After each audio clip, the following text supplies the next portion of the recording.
Okay, and we're back, and I've got it working now. So yeah, sorry about that, guys. I forgot one of the characters was bugged. I tried making it a little too complicated. Forgot to go back and fix it. So Damien is on the screen now.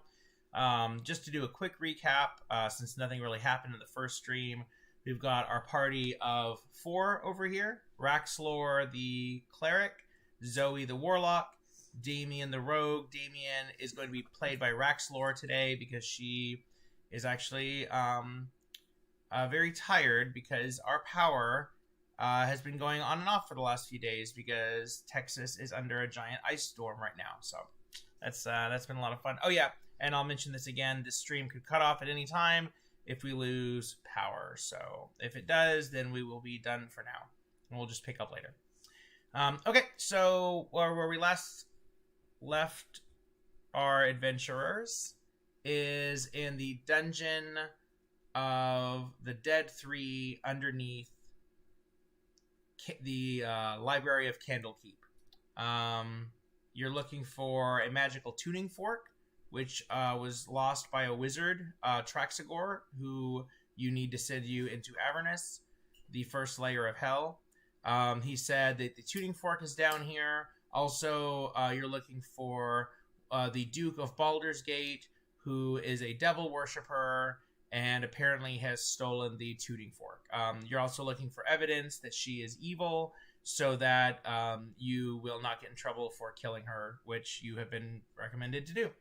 So the last thing that happened as you went through the dungeon is Zara was leading the rogue. Oh, so right now Zara is being played by Scree. Scree has not entered the picture yet. She's actually switching characters this game, so she's gonna be on soon. So the last thing that happened is Zara stepped through the door, or as they explored this dungeon, she found a door. She opened it up, and standing in front of her, she sees a bearded devil. And I'm going to read some text and then just let you guys jump right into it. We're going to go ahead and roll initiative pretty quick.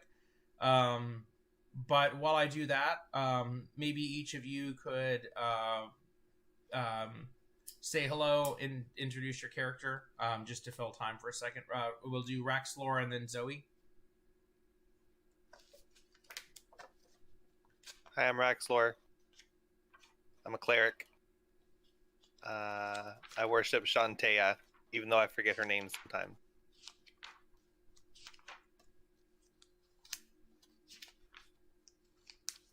Hi, my name is Zoe, and I'm an alcoholic. I'm sorry, no. This is an art. No. Hi, my name is Zoe. I am a female warlock. I worship the god Titania because I want to get fairy powers from her. But my backstory in brief is I have the most supportive parents in the world. No tragic backstory. They love everything I do. They're high priest clerics, have a congregation, and I rebelled. But they still support me, so I rebelled more. They still supported me. So I became a warlock and went off to practice, witchcraft and horrible magic. And they were like, awesome, do good, we love you. Stupid-ass parents. The way you rebel against understanding parents is by doing normal things. Because then they can't understand you because you're just doing normal things. Yeah, this is D&D. We don't know about that yet. Okay, and Scree, did you want to say anything about your character? About Zara, since Scree's not in the picture yet. Yes, Zara is a, human rogue. She is kind of keeping to herself most of the time, and somebody who she really loved, died, because, classic tragic backstory. Yeah, that's basically all there is to her. Cool. All right. Well, I'm going to jump in with some. I'm going to read some text from the book describing the scene that you see here, and then Zara. Zara, you're going to go have the opportunity to act immediately, and then if we need to roll initiative, which we probably will, then I'll go into that. So, All right. So now I'm going to read the text.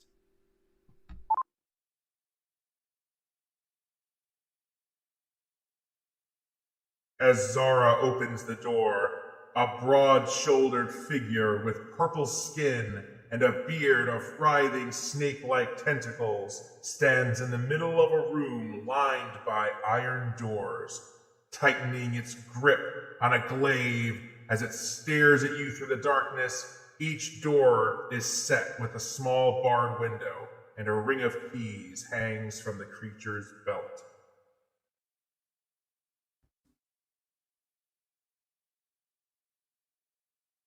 Hello? Hello?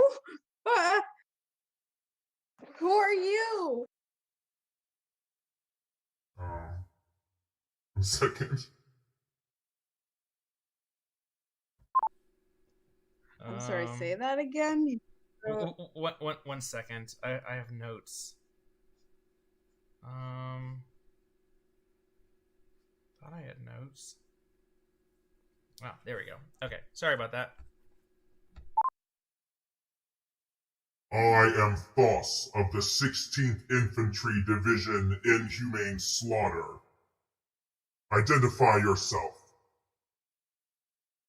Oh, yeah, my name is Michael Jackson.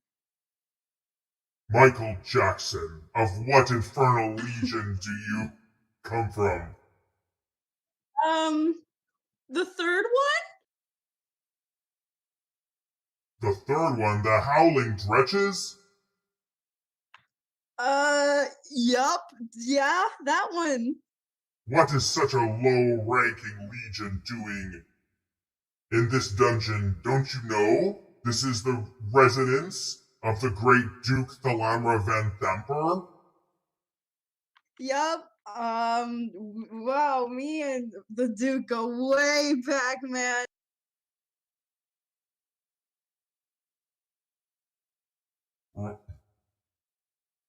We're besties. Okay, roll a deception check. Okay. Stupid rules. There's the bearded devil that you see. Put up my dice roller. Okay.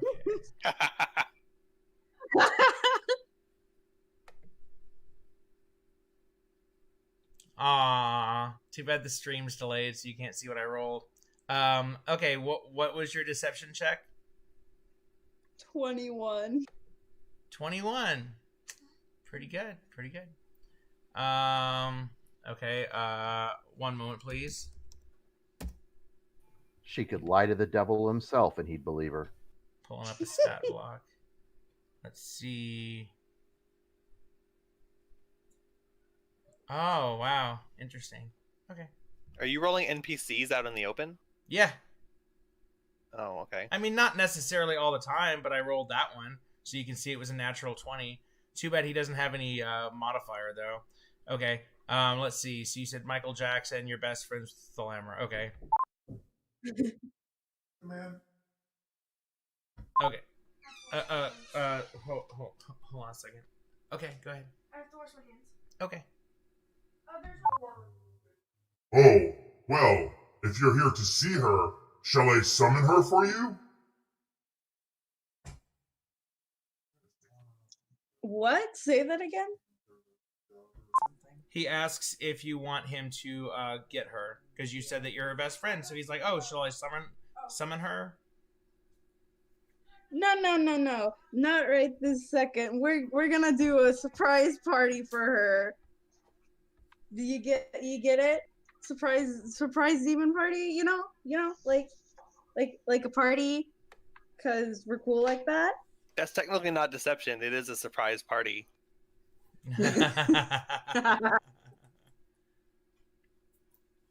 He glares at you, and he says, I don't know about that. I need to go." He goes, "You know what? You wait here, and I'll go check with her." And he walks towards the door, and you're kind of like blocking his way. I take a step back.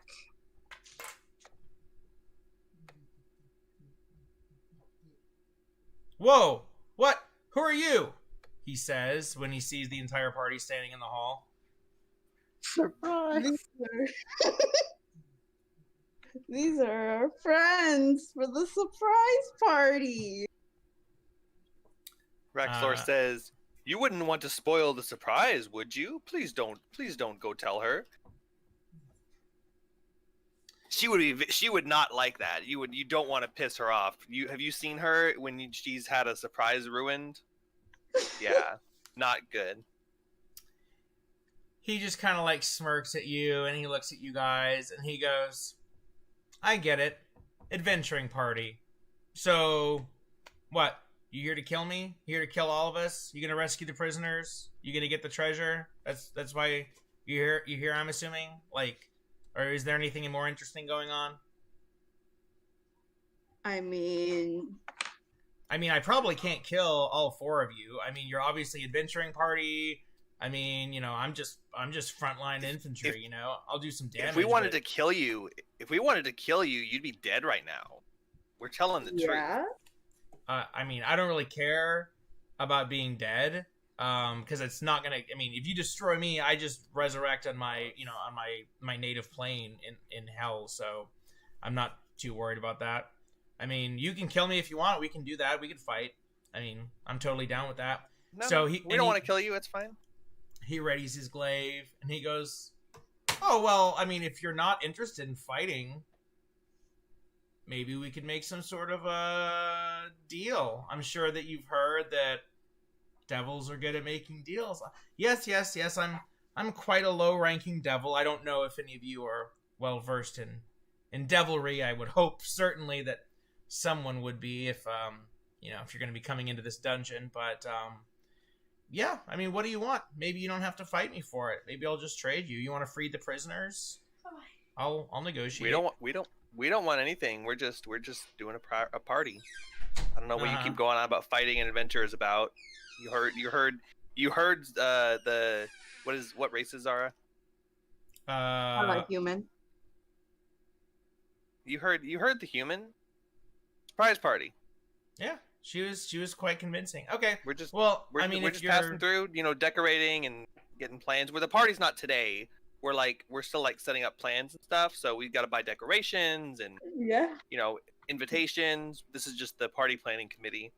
So if you'll just let us into the prison, you can keep guard. You don't want to lose your post. We're just checking out and figuring out how many banners we need to buy and all that. Yep. Out of character, would you like us to just attack and fight the devil? It's a little bit more boring, but if you want to have a combat, we can do that. I'm glad that you asked. So, I threw a devil at you guys a couple sessions ago and you guys killed it and I pretty much forced you to. But I've spent a lot of time reading and I've decided, he's a guard and he's probably planning to kill you, and the book indicates that it's like, okay, time to kill him, but he's offering you a deal. Devils can do that. His level of devil can do that. You don't have to take the deal. I guess basically it's like, okay, he sees that you guys are clearly adventurers. You're coming to kill him. He's the guard of this prison. He's not stupid. He knows how things are going. So he's like, okay, instead of me doing 1 versus 4 and just dying, and then he goes to hell, and then he's just tooling around until, that like he doesn't really mind getting killed here on the material plane. So you guys can choose. You can negotiate with him. You can make a deal. That's kind of dangerous, making a deal with the devil, but he's really interested in it. Obviously at some point he's probably going to go alert his bosses. Like, he's not your friend, but so it's up to you guys. So you are totally welcome to just attack him right now and do your best and kill him, which you probably will. But yeah, it's up to you guys. Okay, well, I call. Let's see, who our party. Who do we got? I call Zara over. And I motion to Zara. I say, let us talk for a minute, and we'll talk about what we need to do. Okay? Sure. I'm gonna. Sorry, go ahead. No, I think we want to negotiate with you. We just need to talk the terms out between us, before we go making deals. I'm sure you understand that. Yeah, sure, I understand. Talk amongst yourselves. Talk to the little woman. See what you don't want to get in trouble when you get home. So you guys go ahead. I'm gonna wait here and everything. Okay. And he's Sounds like he's got a key ring, and he just kind of like is spinning the key ring on his finger. Okay. I call Zara over, and I motion for her so I can whisper her to her quietly. Zara walks over to Rack's floor. Okay, we go back. I go back here. If you want to come back with me. Yeah. Damien also comes back here. I whisper to Zara. I say, this guy does not like he. I think he believed you for a minute, and that's why he's not just straight up killing us. I think if he didn't believe you, he'd just attacked us. So we got this far, but I don't really know about making a deal with him. You can talk with him and like see what he wants to do, but here's the plan that I have. I think you should talk to him, and while you're negotiating with him, if it starts to sound like it's not a good idea, I'm just gonna blast him in the face, and we'll start fighting that way. That way, he's not like expecting it, and we can get a leg up on him in a surprise attack. Because if he's sitting there negotiating, but we're planning on it, then he should have no idea what's coming. He'll think we're negotiating with him, and then bam, right in the kisser. So, all right. But if he's like, I require that you pay me 5 gold to let you go, then yeah, sure. So we'll see what he says first. But yeah, I think you should do the negotiation at first, and then see what he says, and then, or unless Zoe, unless you'd rather do the negotiating. I'm not really built for negotiation, so I don't mind letting you go. I mean, you've got the best social skills of all of us. I think you'd be the best at talking, but the goal here wouldn't really be talking. It's just distracting him until we fight him. Oh. So I don't think that's a problem. But okay, yeah, I can do that. The thing is, whoever is up there negotiating with him is going to blast him in the face with a guiding bolt. So it'd probably be better to be one of our melee characters, but I just wanted to give you the chance because it is technically a conversation. I don't mind. What do you guys want? Do you want me up there? I think it's better to have a rogue because we're basically planning a surprise attack, not a conversation session. So it really doesn't matter. But I just wanted to give you the chance since that's your thing. I appreciate that, but yeah, and I know I'm a warlock, so I kind of commune with demons all the time and stuff. But yeah, I don't mind the rogue standing up in front. I'll just be over here readying my Eldritch Blast. That was just roleplay talk. That was not me actually readying my. Just don't make it too obvious while you're like Eldritch. He's like, "What was that? Nothing." You see this glowing white ball appear in one hand, and it leaps from one hand to the other, and back and forth, and back and forth, with a crackling smile on my face. I grab your hands and push them down and say, "Not yet. Hold on." Okay, now I'll let the rogue go. I'll let you go, Roxlor. All right, so I'm gonna break the talking session, but everyone knows what the plan is.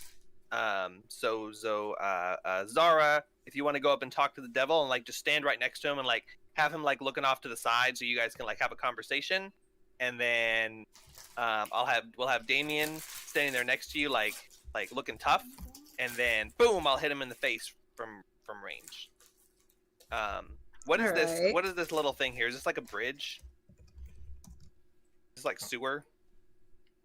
Ping DM? it. Ping it again. Oh yeah, it's okay. So you're in a 10-foot wide tunnel, and it's like a sewer, and there's like a drainage ditch down below. The part right where you're standing, the ditch is dry, but then as you go further into the tunnel, there's little pipes coming out of the wall. And then you've got this kind of water flowing. It's not very deep, but it's a couple inches of water. So this is kind of like a sewer drainage tunnel. The other area you were in previously looked a little more fancy, like that door that you almost went in, almost like a gallery with almost like a living quarters. It looks like, but then this area is more like a maintenance tunnel. Okay, so is there any my question was more like, is there any difficult terrain, or is it just 10 feet, 10 feet? Yep. 15 feet. Okay. Yeah, just 10 foot wide. Yeah. All right. So Zara, if you want to go up and negotiate with the devil, wink, wink. Go ahead and position yourself, and then Damien, position yourself wherever you think is good. Okay. And and then the rest of us will position ourselves and get ready for negotiation. Seed. Okay, Task, here task, goes. task failed successfully. I walk back up to the bearded devil. Oh, hey, Move what's your up? You figure out what's going on? You ready to make a deal? Yeah. If you let us go, like, just go free, what will we have to pay you for that? What do you Oh, think would be? have to. I mean, it's negotiable. Obviously, I'd love your soul. That'd be pretty awesome. Um, Or all my of your soul? souls. Yeah, I Doug, mean do you want to be there? all of your souls, but I would Do you want take to move? one. I think you're thinking a little too much, too high up just for that. You're kind of low ranking, anyways. I'm a lesser devil, certainly, but I can help you here. So that's all you want. So I let you go free. You want me to what? Just hang out here? Yeah, just not hurt us and let us go. Every one of us, just let us go past. And what do you want for that again? Zara, can you move over here? You're in the So way. is soul off the table, or I mean, so you're not wanting to do your whole soul? Whole soul. Divide the soul up Whole into bits. soul? We could do part of a Is soul. it if you fractional want. shares? Like, you know? Okay.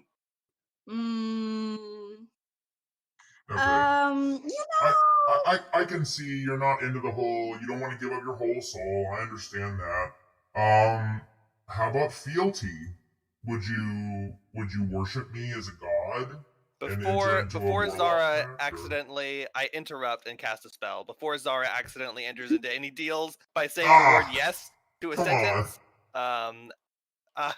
Raxlor cast Guiding Bolt at level 2 at the Bearded Devil. Come on, he's just trying to negotiate with you. No soul negotiation. Nah, it would be Yeah, okay. Look. Okay, wait, hold on. He's gonna. If she says yeah, sure, that's technically signing a contract, and boom, it's gonna happen, and it's too late. No, that's just verbal. That is still verbal able to be- contracts are binding with Devil. Probably, I don't know. Well, I'm in a lot of trouble IRL then. Okay.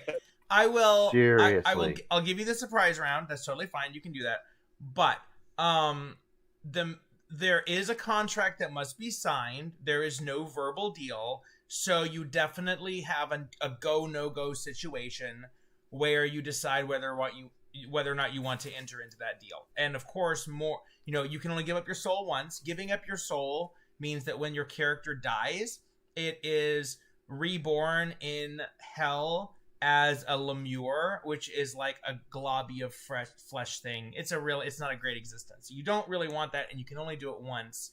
And obviously more powerful devils, any devil you could potentially make a deal with. So there's no reason that you need to, but of course you certainly could. I'm just role playing him, but I am letting you know there is a go no go point, and there's actually a whole bunch of different kinds of contracts. So hopefully you guys enter into at least one at some point.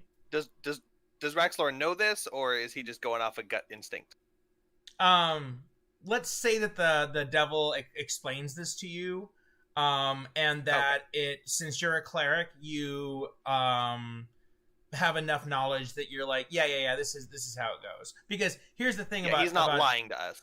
Yeah, here's the thing about devil contracts. They're actually enforced by the entire multiverse, because the ruler of all the 9 hells, his name is Asmodeus, and he has been given the power to make deals that are binding, and all of the gods in the multiverse itself agree to it. Then under him, every other devil is allowed to make deals. So ultimately, it's not just like, you can break a contract, and there are consequences, but it's not like, oh, well, I'll just make it and break it because who cares, it's a devil anyway. There are potentially real consequences to that. So because the devil... question, why would somebody sell their soul then if they know that their fate will be becoming one of those horrible creatures, as opposed to at least, being halfway decent in hell? I mean, what would be worth doing that? I mean, That's up to you, I guess you you have decide. you have to ask the 43 Republican senators that voted to acquit. Oh, I don't know. Lindsey Graham, something about him. Someone knows something. Yeah, I was thinking something about that when you said it. And I was like, yeah, that's kind of what I was thinking.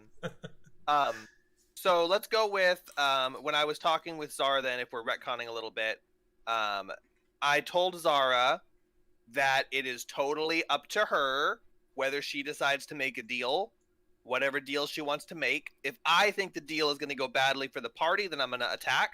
Otherwise, I'll let her keep negotiating, and she will give a very, very not obvious signal to us that it's time to attack. So I retcon my attack. Zara, continue negotiations as much as you want until I'm not letting you sign a contract unless you actually want to. And as long as it doesn't have anything to do with us. But until you give the motion to attack, or if I feel like the party's in danger, then you go on and go ahead. I would just like to point out that Zara, this is her last game. That's what I was saying. She's going to start playing Streak. So I'm agreeing to that. technically, if Zara did agree to any crazy thing, you know, you don't have to deal with the consequences. Yep. That's why I said it has nothing to do with the party. But if Zara Zara wants to promise her soul or firstborn or whatever, I don't care. But Yeah. that's what I'm saying. If she's uncomfortable, then she can motion for us to attack. Otherwise, yeah, I don't care. Cool. Okay, so you guys work that out. So we'll continue her role play, and I will give you a surprise round with your attack if she signals to you. All right. Cool. Okay. So Okay, so what do I want from you?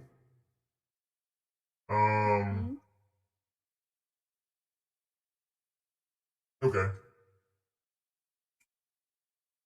You have to agree to convince another mortal to enter into a contract with me for their soul. And you have 1 week to do it, or else I get your soul.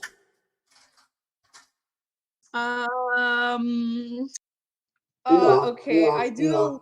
Or blood sacrifice. So either convince someone to sell their soul, sacrifice a neutral or good character to me, or and we have to do one of those two things in a week. Huh? Okay. I do a hand motion to the party, going, "Please help me, get me out of this situation," kind of signal. I'm pretty sure But our signal will be a little less obvious than that. Oh, Like, well, it's a good thing I scratch your didn't open ear my or mouth and say what I was about to say. something. I was about to be like, oh, is it Eldritch Blast time? I told you the specific signal to give us, and it was something very, very, like, not obvious to him, like scratching your ear or brushing your hair out of your face. I did not tell you to turn around and shake your hands in a pleading motion, or like the sign language for attack right now, or some shit like that. well, So never you are- specified what motion it was, so I just had. So yeah, I know. So you are signaling that you are done with the negotiation, and you don't think you can get any further in this negotiation. You can work out a contract. I really don't want to give up my soul or anyone else's soul or sacrifice. I mean, we can probably find so sacrifice is easy, but yeah, neutral or good. That means like, hey, we have an elephant in the other room. I'm pretty sure she's neutral. I forget. Does this campaign have McGee following with us or not? yes. Oh my god. Yeah, he's in a magic lamp though, but he's a homunculus. He has no soul. But does the devil know that? It's magical. So yeah, yeah. he would Okay. be able to. Yeah, because the contract itself is like recorded in an infernal database. So that's why you can't just sell your soul to multiple devils, because they can like query the database and be like, no, it's already been sold. Because it's like the rules of the universe that when you die, then your soul goes there. Isn't that a TV show on Adult Swim? What? So You're Going to Hell, I think is the name of it. I probably. Wouldn't know. I haven't watched Adult Swim in like a decade. Good, don't. All right, well, Zara is getting herself into a shady situation and can't find a way out. So Raxlor is going to quietly and quickly cast a Guiding Bolt level 2. It is a +7 to save, and it's going to be 5d6 radiant damage if it hits. Okay. So let All me, right, so, let me look up Guiding Bolt. We'll roll initiative before that, though, so... yeah, that's fine. We roll initiative, we go in initiative order, but any surprised creatures don't act the first round. So really, I guess technically Zara could attack before the Guiding Bolt goes off, but... Okay, I'm going to go ahead and add... I'm only going to cast it at first level. It doesn't increase that much by level. But we'll wait till combat anyway. Oh, I can't find my guy. How do I put the devil into it? Oh, add to initiative. Pink. There we go. Sweet. Oh, so am I rolling a dex save? No, it's an attack roll, but that doesn't actually go off until combat. When someone declares an aggressive action, everyone rolls initiative, and then you go in initiative order, but surprise creatures don't act the first round. So I don't get a free spell. Unless that's how you want to do it. I don't care how you do it. That's just how the surprise rules work. Well, wait, are you saying that you should all act in the surprise round? I was basically going to give you the surprise round because... Well, however you want to do it, you're the one that's delegating it. The idea was that the whole party will know that shit's going to go down, but the devil's not because he thinks we're negotiating with him. But, whatever you want to give us, I don't care. If you just want to give it to me because I'm the one acting, that's fine. Let me look. Where are you? Oh, you put Damien behind. Yeah. Well, Damien can be here. They're both just kind of like sitting there talking. He's not going behind him.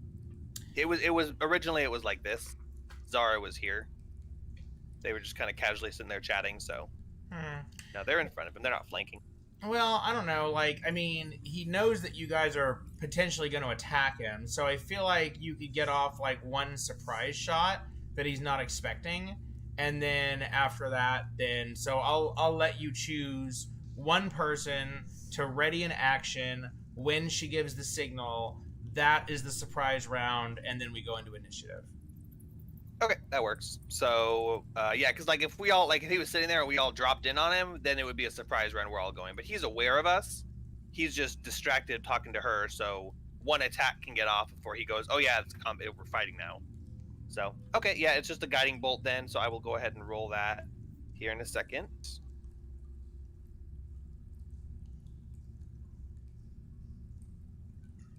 I'm going to go ahead and roll his initiative.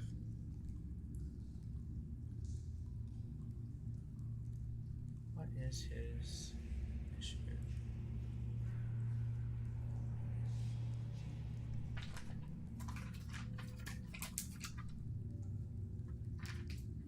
Okay, he got a 12. Well, 14 with his plus 14.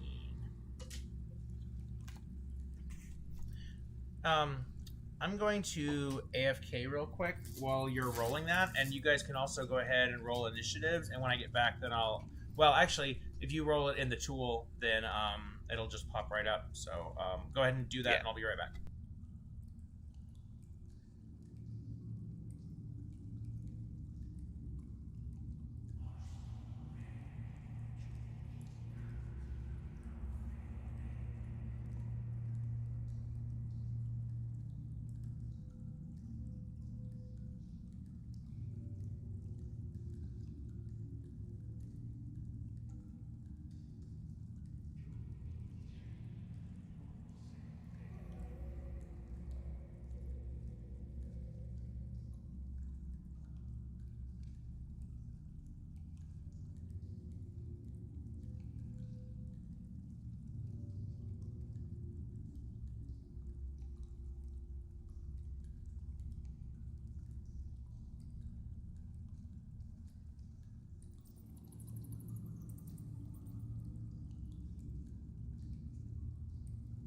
I forgot my curly braces. Sorry about that.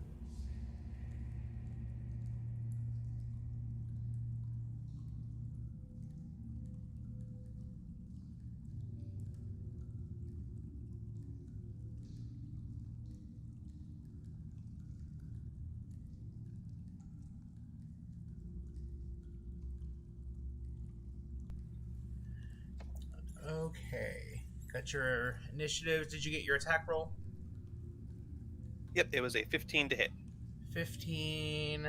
That hits, so roll damage. That is 17 damage, and the next target to attack the target gets advantage. Ah. Wait, hold on. Let's see. Oh, I should. Oh, wait, hold on. I should do this.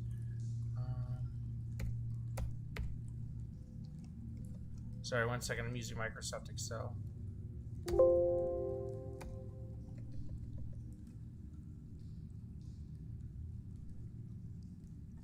Okay. 17 damage. Hmm? Okay, and Radiant the next damage. person to attack gets advantage.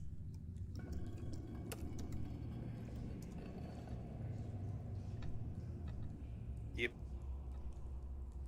Oh, cool. Okay, so a ray of light blasts from your hand and smashes him square in the face. And, oh, I need to double check resistances. You said radiant, right? Yep. Yep, so radiant. Be right back real quick. Okay. All right. So, yep, radiant damage blasts him in the face. Holy light explodes.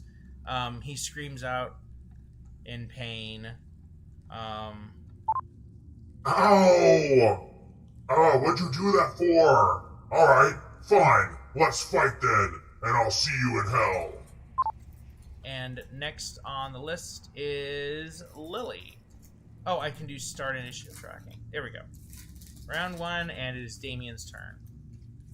Alright, looking up how sneak attack works real quick. She's level 5. Anytime you make Attack. a dexterity attack against an enemy, I'm looking at the number of dice. 3d6. Oh, sorry. I guess I could just let you do that, but I just have it all memorized. Oh, yep. No, that's good. If you have it memorized, that's good. Hot So Diaz. 3d6, but I will roll. It's on the sheet too.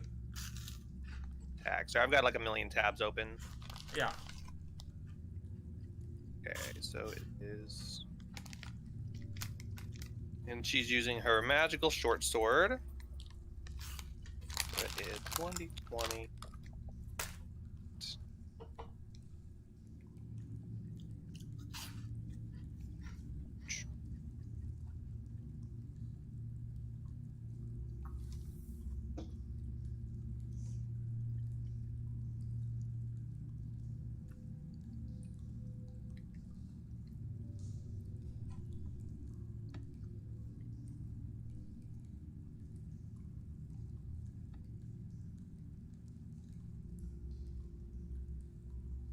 Should be that. Oh, and it's advantage, so I'm just gonna roll another d20 in case she gets a crit. Oh yeah, advantage. Because that's gonna be a hit, but if this one's a 20, then it's a crit. No, okay. Let's see. Oh, So and you're attacking with her 20 magic sword. 20. Okay. Yep, magic short sword, 22 to hit, 17 damage. All right. 22 hits, and wow, another 17 damage. So, there we go. So, he is hurting pretty bad. You guys see black ichor squirting out of his wounds as you attack him. And he screams out again, and he kind of like frowns at you. It's like, hey guys, I tried to give you a chance, but, that's fine. He doesn't care. Like, you kill him, and then he'll just meet you in hell. So it is. Oh yeah. So I have to go like this. So I do next. All right. It is Thoth's turn, and you guys are just sitting here flanking him. So he's gonna look at the two of you and kind of smile, and he says to Zara, You should have taken my deal when you had the chance. And then he's going to attack the crap out of you. Suddenly his face goes from being kind of like this goofy, like, yeah, I'm going to kill you. And then it just suddenly, like, extends open and fangs and, like, horrible wide eyes and, like, this demonic shriek. And as he lunges towards you, and the first thing he hits you with, he's swinging the glaive, but he actually, first he attacks you with his beard. So I'm going to turn on the dice roller so everyone can see. Yes, it's beard time. It is time for the beard. Sorry, 1 second. I need to get his beard. +5 Not to the hit. beard. 5. Okay, and roll. And that's a 11 to hit. So his beard, like his he's got these green tendrils with spikes, and they slash out at you, and they miss. And now he's going to attack you with his glaive. So he swings it up above him, and it is a 19. Does that hit? Yes. All right. So now you're going to take damage, which is 1d10 plus 3. So you take 6 damage and make a Constitution saving throw. Oh boy.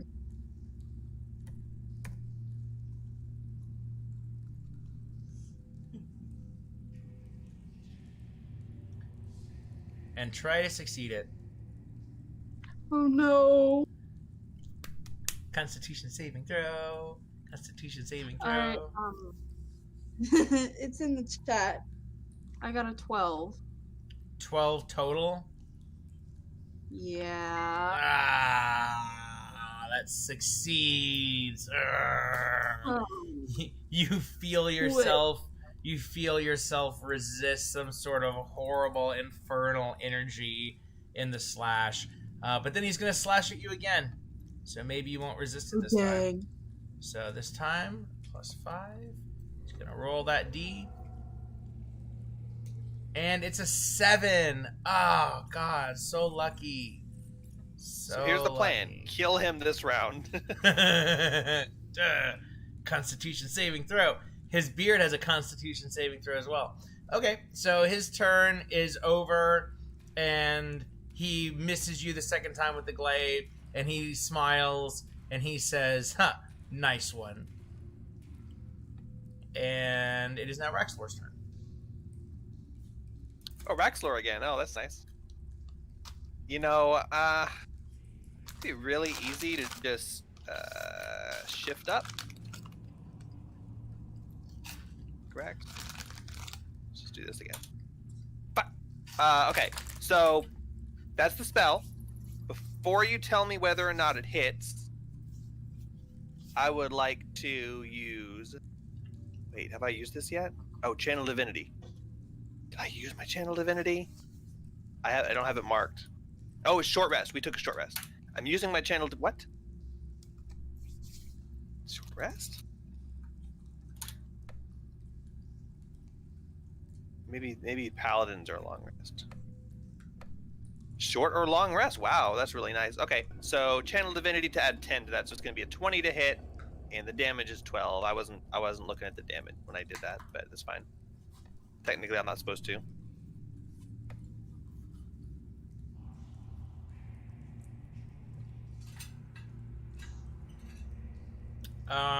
Okay, so 10 to hit misses. 20 to hit. What? Oh. I use Channel Divinity to add 10 to the roll. Oh, okay. Okay, fine, it hits. Are we taking that 12, or are you re-rolling it? No, it's the 12. Okay, cool. All right, and what spell was that again? Guiding Bolt, same spell, and next person to attack it has... Oh, I hope someone remembered to roll advantage against him. That was Damien, and I did. Okay, cool. Okay, and now it is Zara's turn. Hit him up good, and you roll with advantage, and sneak attack. Oh boy. Okay. So I'd like. Wait, sneak attack? Because of the surprise round. It's because you have an ally next to him and you have advantage. You have Okay. double sneak attack, but it doesn't stack. Dang. Okay. Do with my short sword.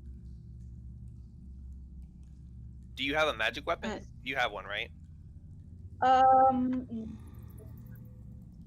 Sorry, I meant my silvered short sword. That's better.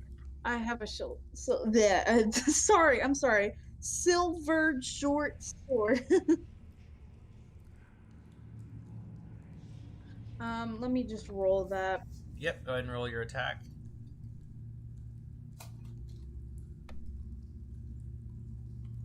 I'm gonna roll it in real life because that's more fun for me. 21. Okay, 21 hits. Roll your damage. Oh, and what kind of damage is Okay. it as well? I believe it's slashing. Let me check on that. And Short sword okay. would be piercing. And is that a magical short sword? Silvered. Silvered. Okay, but it No, is it's silvered. piercing. Sorry.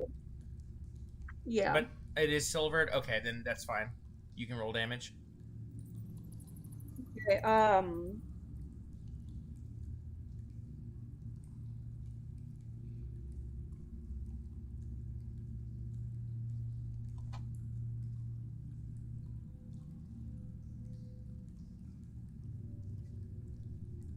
16. 16 damage. Yeah, total. With Okay. sneak attack. Okay. Oh yeah, sneak attack. All right. With that, the devil explodes in a shower of ichor, and you kill him. Ah, what have you done to me? I'll see Yay! I you think in that's hell. like 2. Sorry. That's it.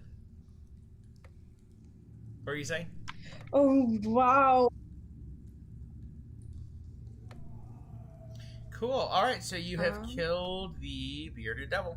So, he only marked him as dead. Managed conditions, dead. There you go. He's now dead. Good job. Initiative is Okay. over. How do I end the initiative? Okay. And clear all. Cool. Okay. He's dead. Good job. Yay! We did it! I tell the party, that was really traumatizing. Let's go see what's in the prison. Yeah. I'd like to walk into the prison room. Okay. I tell one of my skeletons to go back and guard the other room and come get me if anything happens back there. Oh yeah. So while we're doing that, so Rhea and Lulu are going to actually come around the corner to see what's up, and this guy is going to follow them too. And Rhea is going to appear. There's what Rhea looks like, showing her on the stream. And she. Oh wait, hold on.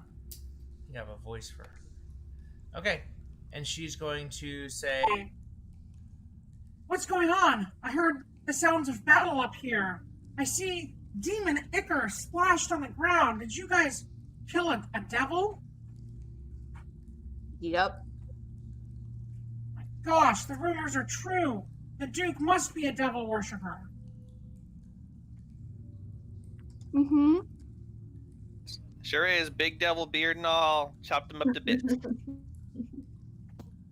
He's long gone down in Avernus now.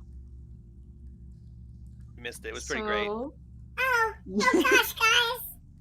Oh my gosh. "This is Lulu." Shut up, speaking Lulu. now. This is here. Let me put her on the screen too. Invisible. No one asked you, Lulu. Yes, Lulu. Why are you so... Lulu says, This is really scary. We've gotta find that. We've gotta find that devil worshiper, and we've gotta kill her, and we've gotta get out of here. We've gotta get to hell where we're needed. This material plane is too dangerous. Can't really understand Lulu. Yeah, it's a little hard to understand her at times. It's okay. Nothing she's saying is important. But she's here. Just remember she's here. And by the way, her and Rhea like have lots of great information, so just keep that in mind if you're ever trying to make decisions. Like, you know, like all that devil stuff, maybe they were kind of talking about it a little bit. But anyway, I'm gonna reveal some Fog of War so you guys can see what you're working with. So, there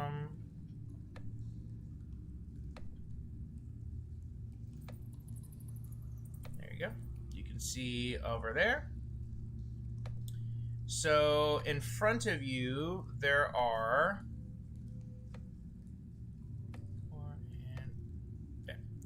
okay. So in front of you, there are 4 prison doors, and to the north and south, there are like these large cages, and you see in the north cage a woman, an adult woman, and in the south cage an adult man, and they're just kind of like huddled in the corner, and they look like they're like, you can't really see their faces, so they're not really actively engaged in what's going on. They look kind of like huddled up and scared, and that's what you see. And the cells in front of you are pitch dark inside. But if you guys approach any of them particularly, then you could see if there's anyone inside and interact with them. Okay. So go ahead and proceed. I'd like to go up to the woman up here and be like, hello? Are you guys okay? Are you okay in there? Okay. She kind of like looks over at you, and she almost seems like she's tired or confused or something. And then her eyes get real wide. And you're the only one in the room, right? Yeah. Okay. And her eyes get kind of wide, and she just kind of like shakes her head, like really like kind of like frightened. It's okay, I'm not here to hurt you. We're here to rescue you and anyone who is in this prison cells.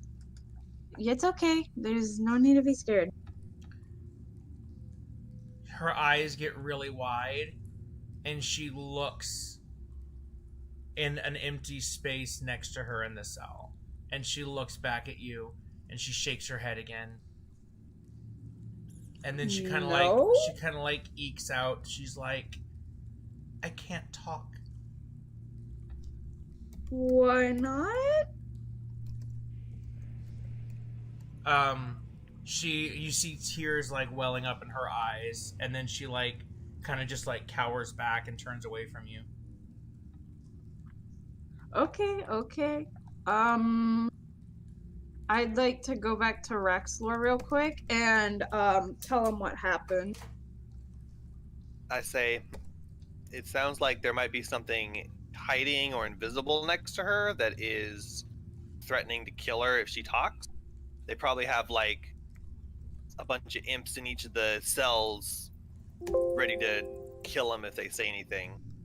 So it's not something where we could just go, oh, let's go kill the imp and fight it, because all they've got to do is they probably can just one hit these prisoners. So the prisoner is not going to do anything, but also I don't know what we can do, because if we attack, then they might kill the prisoner. This is quite a tricky situation we've got. This is. Is there like, we could keep exploring and come back to it later, or I could go talk to the other person, go talk to the other prisoners. I'll tell you what, I've got a plan, and so I have a spell called Sanctuary that I can cast on another creature, and it makes it so if any creature tries to attack them, they have to make a save before they make the attack. It's not 100% secure, but I mean it would provide a layer of protection. The thing is, if each of the cells has the imp like that, then if one of them sees us start doing shit, then they might all attack their prisoners. So we have to be real careful of what we're doing. And I've only got 2 of those spells that I can cast. So And we don't have anybody who can expose them, like with that moonlight spell or whatever. I don't think we have any spells that can show invisible creatures. But even if we could, it doesn't matter because they're sitting there ready to attack. So What if we try to occupy the same space as them? well, the jail cell's locked, but we have these keys. I hold up the keys that I took off the bearded devil's corpse. Yes. Which I did. And I said, we've got the keys, we can open the cells, but I mean, as soon as we start trying anything, we don't know because we don't know that that's what it is. It could be, maybe they're just like possessed, or it could be any number of things, but we have to assume the worst, that there's a creature in there ready to kill them if we start acting. So a sanctuary would save one of them, but we need to go find out if there's other prisoners, if there's other imps, and see how they react. It might just be this one person that has a guard assigned to it. If that's the case, we can cast Sanctuary on it, start blasting the space, and do our best to save her. But I think Zara, since you're the only one who's been in that room so far, and we don't want to start exposing how many people are here, I think you should go back in and investigate all of the cells, kind of get a scope out of what we're up against, and then come back and tell us. But yeah, that's good to know, and we do have a plan for saving her, but we might only be able to save one of these people. So Okay, I'll go check it out. Yep. I'd like to go to this dude, the guy that's in the cell, and I'd like to try to talk to him and be like, "Hey, are you okay? We're here to rescue you." He looked like he was kind of like asleep, but he wakes up, or at least is get his attention, and he turns over toward you. And let me see. So he's kind of like an older human, and he is wearing kind of like not fancy clothes, but like nice clothes, but they're like trashed from like being in prison. But it looks like he was well dressed, but not like a noble, but like maybe like an important person. And he looks at you and he doesn't stand up and he goes, "Rescue me? Rescue me." No. And he turns his head away from you. What do you mean, no? He looks at you again and he stands up and he runs over to the bars and he goes, "You fool! Don't you know where you are? Do you think that you think that you can escape demons and devils? Don't you understand?" And as he's screaming, Yeah. as he's screaming, I look to see how. There we go. Aha! A creature appears in the cell next to him, and I don't have a picture of this creature. So, hold on a second. Oh, I'm sorry. Hold on. Just apparently, I did not have. Let's see. There. Okay. So it's an imp, and it appears on the screen, and I'm going to just get a picture of it. There we go. And let's add.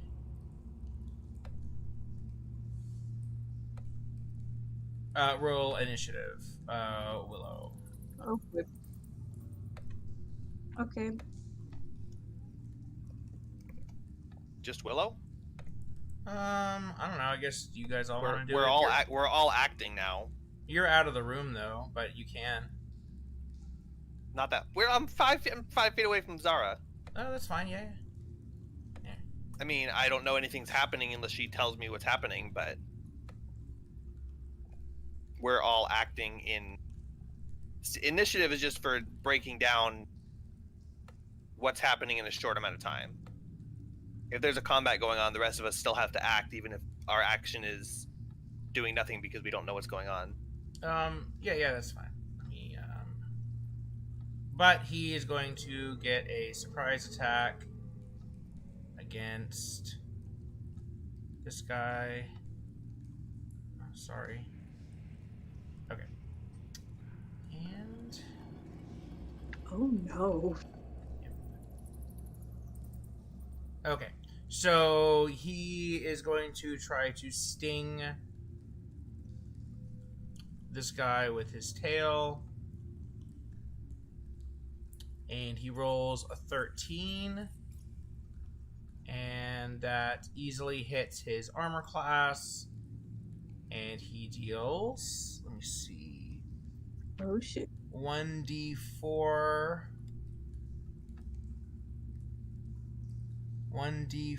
plus 3 piercing damage. So that is 5 damage that he deals to this guy. And he deals another 3d6 poison damage, which is another 11 damage.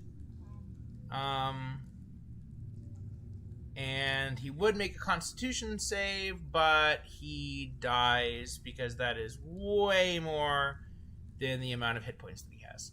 So this guy falls down dead, and he like starts gurgling, and foam is coming from his mouth, and blood is leaking from his eyes, and he collapses down dead in his cell. And the imp screeches, "Rah!" And I'm gonna go. I'll roll an initiative. Add to initiative. And so, are Damien or Zoe or anyone else going to enter initiative? I would like to. Go ahead and roll. But I'm kind of at the back. You can still roll initiative. You know, it's still the initiative round. Need to go roll. You'd think I can roll initiative, but this is like the third game in a row where I didn't do anything. It's not really that bad. I'm just, Okay. Got a 9. A 9 plus 9 plus 3. Ooh, imps are fast. So 12. Do you want Lily to? Is Damien in initiative? Wants Yep. to? Cool. Start initiative. Okay, so Willow goes first. Zara. So Zara, Okay. you just saw this imp kill this guy, and the imp is just like looking at you, and it's like like cackling. Okay. Can I is the door closed? Yes, it is a locked crate with a padlock on the door. Technically, I don't know because D&D works differently, but could you shoot like a ranged object through the cage bars, or is that a no-go? Yeah, you could. You can't reach him from here because he's far away. I mean, he's 10 feet away, but you could hit him with a range. It's just like, there's inches between it. He would have partial cover because the cage bars, which is like a +2 to AC. Okay, I'd like to shoot him with my hand crossbow. Okay, make an attack roll. Okay.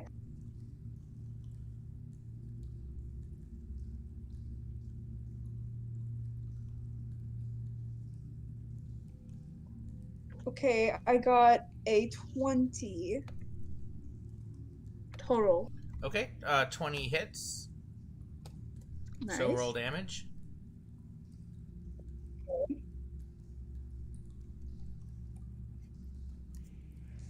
Ten 10 damage. 10 damage, yep. Let's see.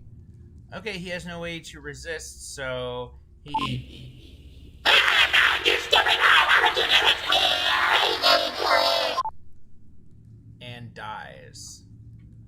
Wow. Yes. So this imp falls down, dead, explodes, kind of bursts into putrid, nasty ichor. He screams as he dies, and he's now dead. Dead imp. So a Okay. dead imp and this other dead guy. There you go. Do I have the keys, or does Raxlor have the keys? Rexlor has the keys. Yep. I never gave them to you, or you never took them.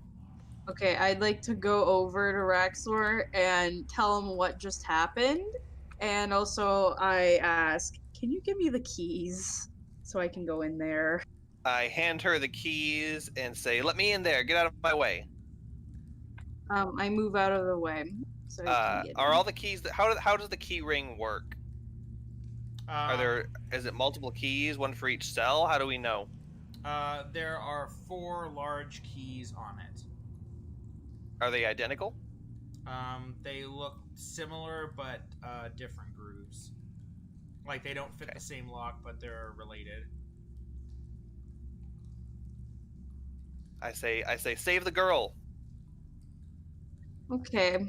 I go over to the girl that's locked in the prison cell, and I start quietly, like, not trying to alarm anyone. I try to unlock. Okay, so when you take the key and begin to fit it into the padlock, you see that it does not fit. It is too large for this padlock. All the keys? Yeah, they're all about the same size, and they're all too big for this padlock. And she's just kind of like whimpering and crying and like cringing as if she expects that she's about to get hurt. She's like cowering in the back of the cage right now. Did she move back? Yeah. When was her initiative? She was just doing that now as Zara was doing stuff. We're in initiative right now. How is she moving in initiative? Oh my god. Then she's not moving yet. No, initiative ended. Okay. You killed the monster. Okay, then I move up and immediately cast Sanctuary on her. Awesome. What does that do? If a creature tries to attack her, they have to make a 15 DC Wisdom saving throw in order to attack her. And I shove Zara out of the way, and I walk up and I smash the lock with my battle axe. Okay, make an attack roll against the lock.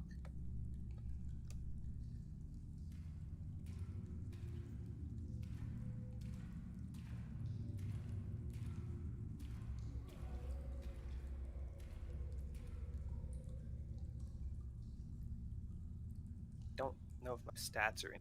Check real quick. I don't want to roll the wrong numbers. Yeah, they are.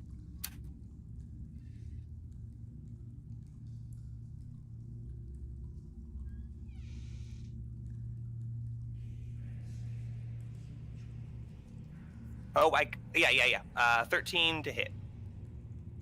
Okay, roll damage. 14 damage. 14 Sorry, 12 damage. Okay. So you bring down your axe and it breaks the lock in half, or breaks off the pin of the lock, and it falls down. And now there's nothing latching the cage door. I grab the door and swing it open and grab her arm and pull her out of the room. Okay, she follows you. So where do you want to pull her to? I tell her to run out of the room and that our companions are there, and tell her to run to safety and wait with them until we've taken care of the threats. She says, "Thank you." And I tell the party, "Thank you so much." And I tell the party as she's thanking me, I say, "But watch her, because we still don't know anything about her. So she could be a devil in disguise." She tells you, "Be careful. There's an imp in each of our cages, ready to sting us if we say anything that it doesn't like. So be careful. Thank you for saving me, but please now get me out of here."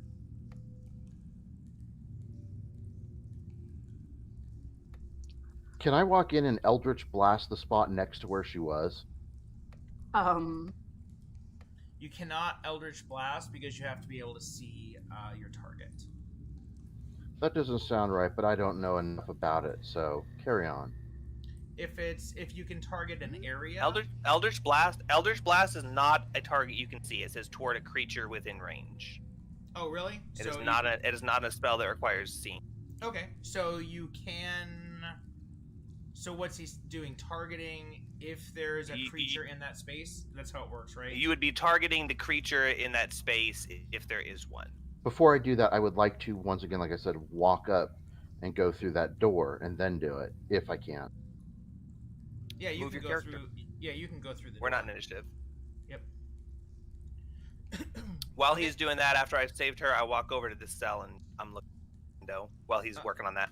How does invisibility work if you're getting an attack roll? Is it just disadvantage? Disadvantage? Yeah. Okay. So How do I roll disadvantage with this?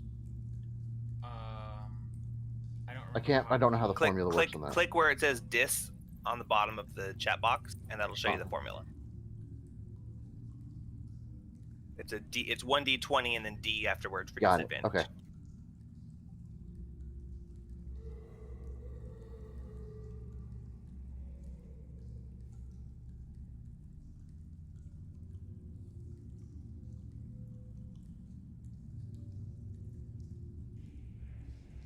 $26 to hit.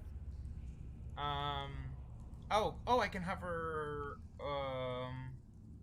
Actually, hold on. Shit. I rolled that wrong. I think no. I think No, it's you right. rolled. I don't have- The roll was right. You got a 20 I don't have and- hex. Oh, the I dim. don't have hex on the imp, and that damage would have had hex with it. So Oh, yeah, 26 yeah. to hit, but my damage would have been 11. Okay. Sorry about that. But when you fire your blast, it blasts into the ground of the cage, and it kind of like darkens it and chars it, but it doesn't look like there was anything there.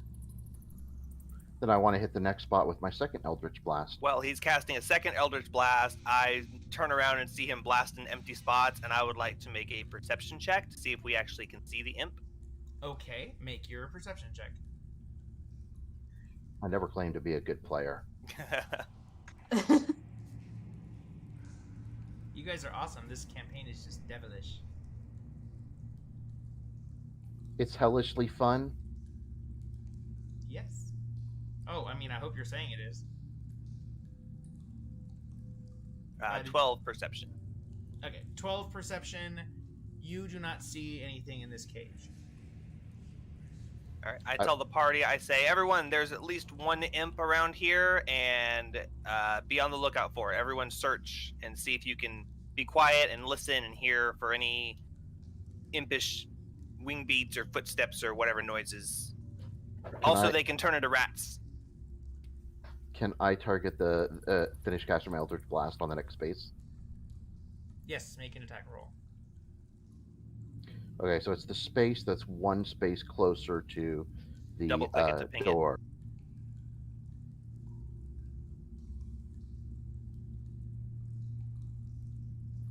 $11 to hit. Okay, and again, it blasts the floor and leaves a mark. What is Raxlor's passive perception?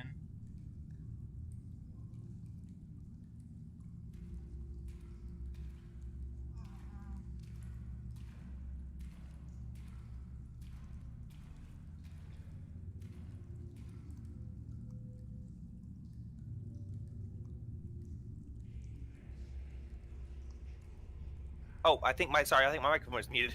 14. Oh, sorry. 14. I just wanted to make sure no one had like any 18s or anything ridiculous.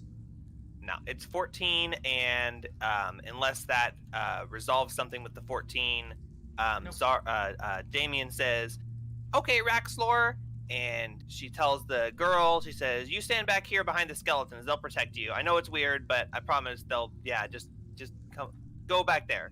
Skeleton part." Okay. Hi, golden elephant person. Lulu's like, hi. And she decides to huddle near Rhea because Rhea seems the most normal. And Rhea's like, it's okay, we've got you. Just stay with us. And then she looks at Clem Jasso, and he's like, hi. And she's like, have you guys been protecting him too? Because he doesn't look very well. And they go off in conversation. All right, and then Damien wants to go in, and she is going to also search for any hidden creatures. Okay, make a perception check.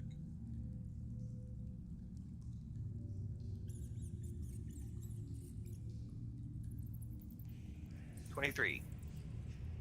23. Okay. She does not notice anything, like, in the room, but she does notice, some dust disturbance on the ground along the edge of the wall towards the door. Where? Between her and the cage in front Can you of her. ping it? Yeah, so right here. Ping. She looks around the room casually, and then she draws her short sword and slashes at that space. It's just air. So she announces, she says, there are no creatures hidden in this room that I can see or hear or notice in any perceptible way. So we're safe. She calls everyone into the room, and we're going to shut the door. She says, single file, everyone. Block your path so we can, feel if anything's brushing by you. And everyone files into the room. Single file, carefully. Are you going to leave the bodies where they Everyone. are? I'm leaving all the bodies where they are, yeah. Okay. What are the devils? Are they? I thought you said they exploded into ichor. Are they actual bodies? No, not really bodies. I mean, just like gooey remains. So yeah, not really. Yeah, not much we can do there. We're not going out with a scrub brush. Okay. There are 4 prison cells in front of you. Just for the sake of simplicity, do you want to kind of like do one at a time? Yep. We are searching the entire room for any creatures that are in here, any traps that are in here, any secret doors or anything, whatever. And yeah, the dark cells. Okay. All right. So there's nothing. From your perception checks that you've made already, there's nothing in here. Except for the cells. So which one do you want to approach first?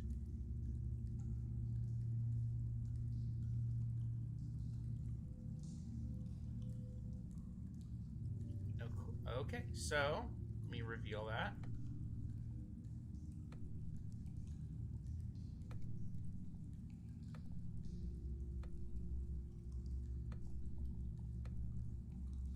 Okay, and you see a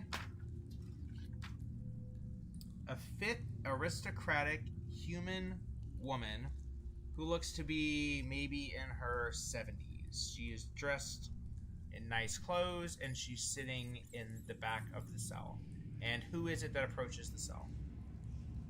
I asked Zoe to, but he didn't reply, and then you started reading it anyway. But I didn't hear you. Oh, sorry. No, I didn't hear you say anything to me.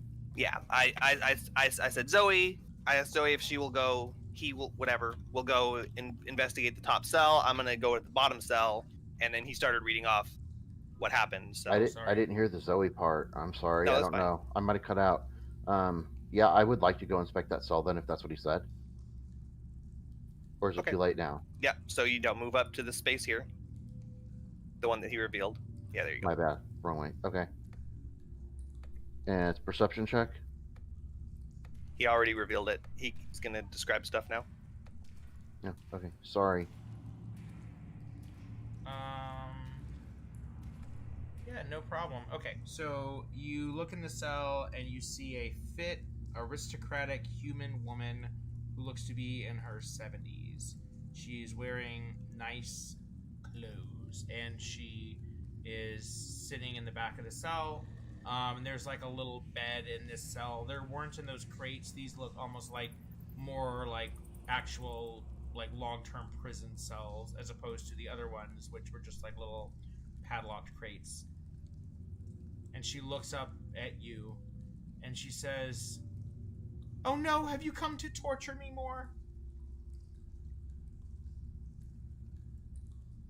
to Zoe. She says that. Oh, sorry. Yeah, no, no, we're not here to torture you. We're here to try and help you guys, rescue you. We? Who is we? And she steps forward to look out the bars. She goes, "Oh my Me and my goodness, friends. you have quite a group here. Skeletons? Is there a necromancer among you?" Something like that. But no, we're here to help you. Can you tell? Can you tell me what's going on? What's happening to you? Certainly. I am Satir Theon Hune, a noble family of the city of Baldur's Gate. The Van Thampers have kidnapped me as part of their plot to take over the city. They're in a power struggle with the other dukes. Night.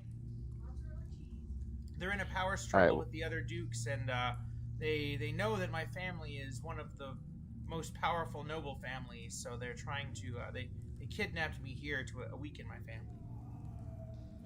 Well, we need to get you and take you out of here.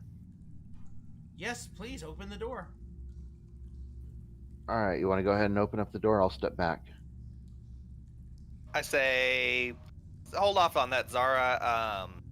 Maybe we should talk to her a little more before. She seems to be pretty loose-tongued for having an imp supposedly in her cell. Do you want to tell us why you're talking to us so freely and that imp hasn't killed you yet, like it did the other guy? She says, "Oh, there's no imps in our cells here. That was just for those crates. Those people have been there, but a few days. They're lowly nobodies. The prison cells, that's where they keep their important prisoners.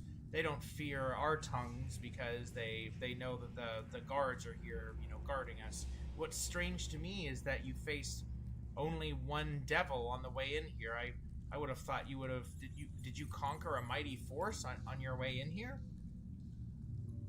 This whole thing sounds awful sus now. We'll leave that information for later. But since you're not in mortal danger at the moment, we'll go and see what else is going on in here. And I want to peek into the. Is there a cell up here? What's this up here? Yep. Okay. So she's just she doesn't start freaking out. You're just like, we'll be right back.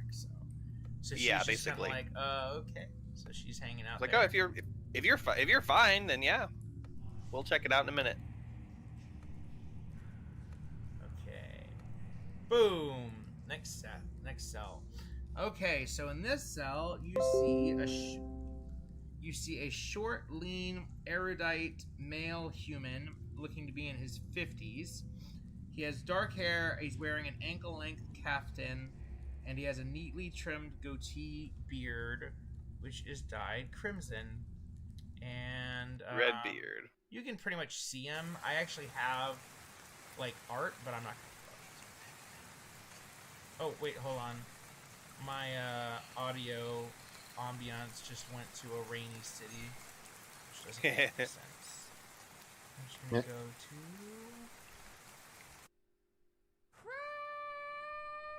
Oh, there's an ad. Okay, I'll turn it back on in a minute.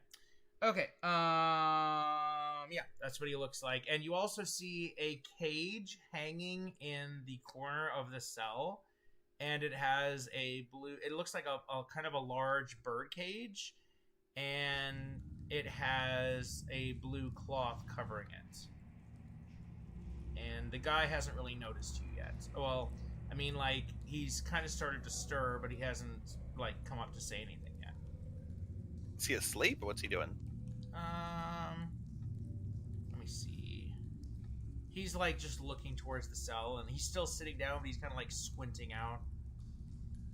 I knock gently on the bars with my battle axe, and I say, "And what's your name and story? What brings you to this prison of devils?" He stands up and he looks at you, and he says, "I am Fallister Fisk. I am a spy, and for reasons that I won't tell you, I can tell that you've spoken to Selvira. Well, I am a great friend of hers. In fact, I was in this dungeon exploring just for her, so I know instantly to trust you. Unlock me from this cell, and I'll tell you more.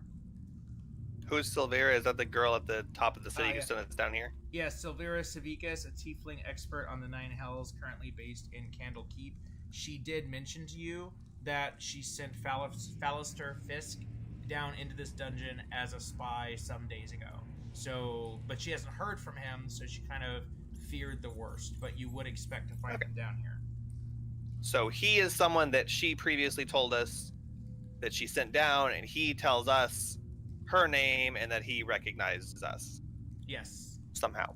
Okay. Yeah. I say, all right, checks out. Spy. It's he knows these things.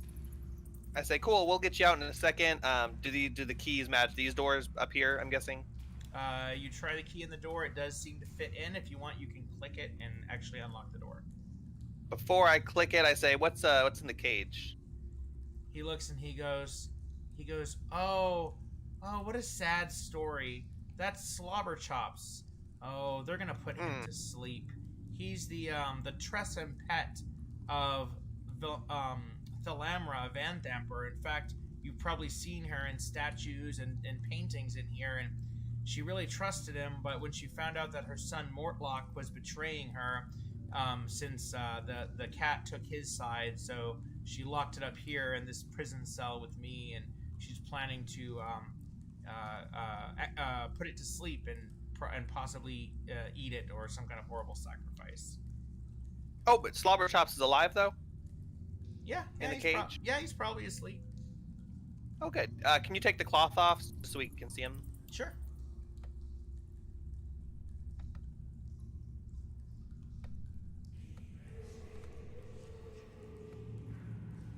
Ta-da! And you see a white fluffy cat with wings. And does he it look looks, alive? Aww. Yeah, and it stands up and it kind of blinks and it looks at him and it sits up in its cage and it starts like licking its paw. Okay, I click the lock and I say, all right, yep, come on out. Hey, can you help us figure out what the hell's going on with these other prisoners? This lady next to you says she's a noble, but, yeah, she seems like, I don't know. He says, oh yes, Satir Hune. Yes, she's a noble family. I'm not sure why she would be captured here. Possibly for some sort of leverage as a competing noble family, but I don't know her story exactly. All right, I say we'll leave her in the cage just for another minute or so.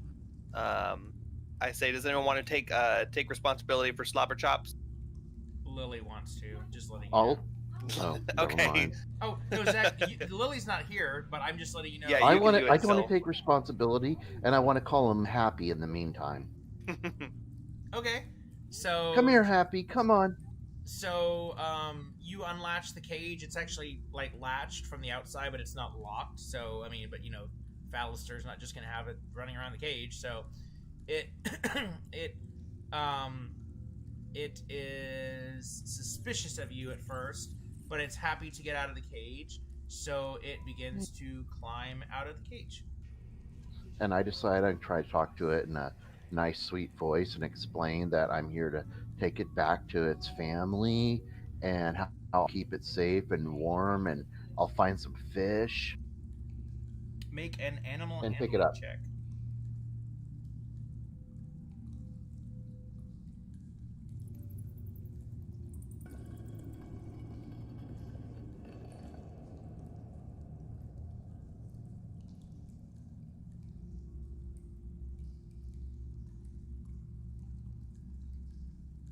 $18. 18.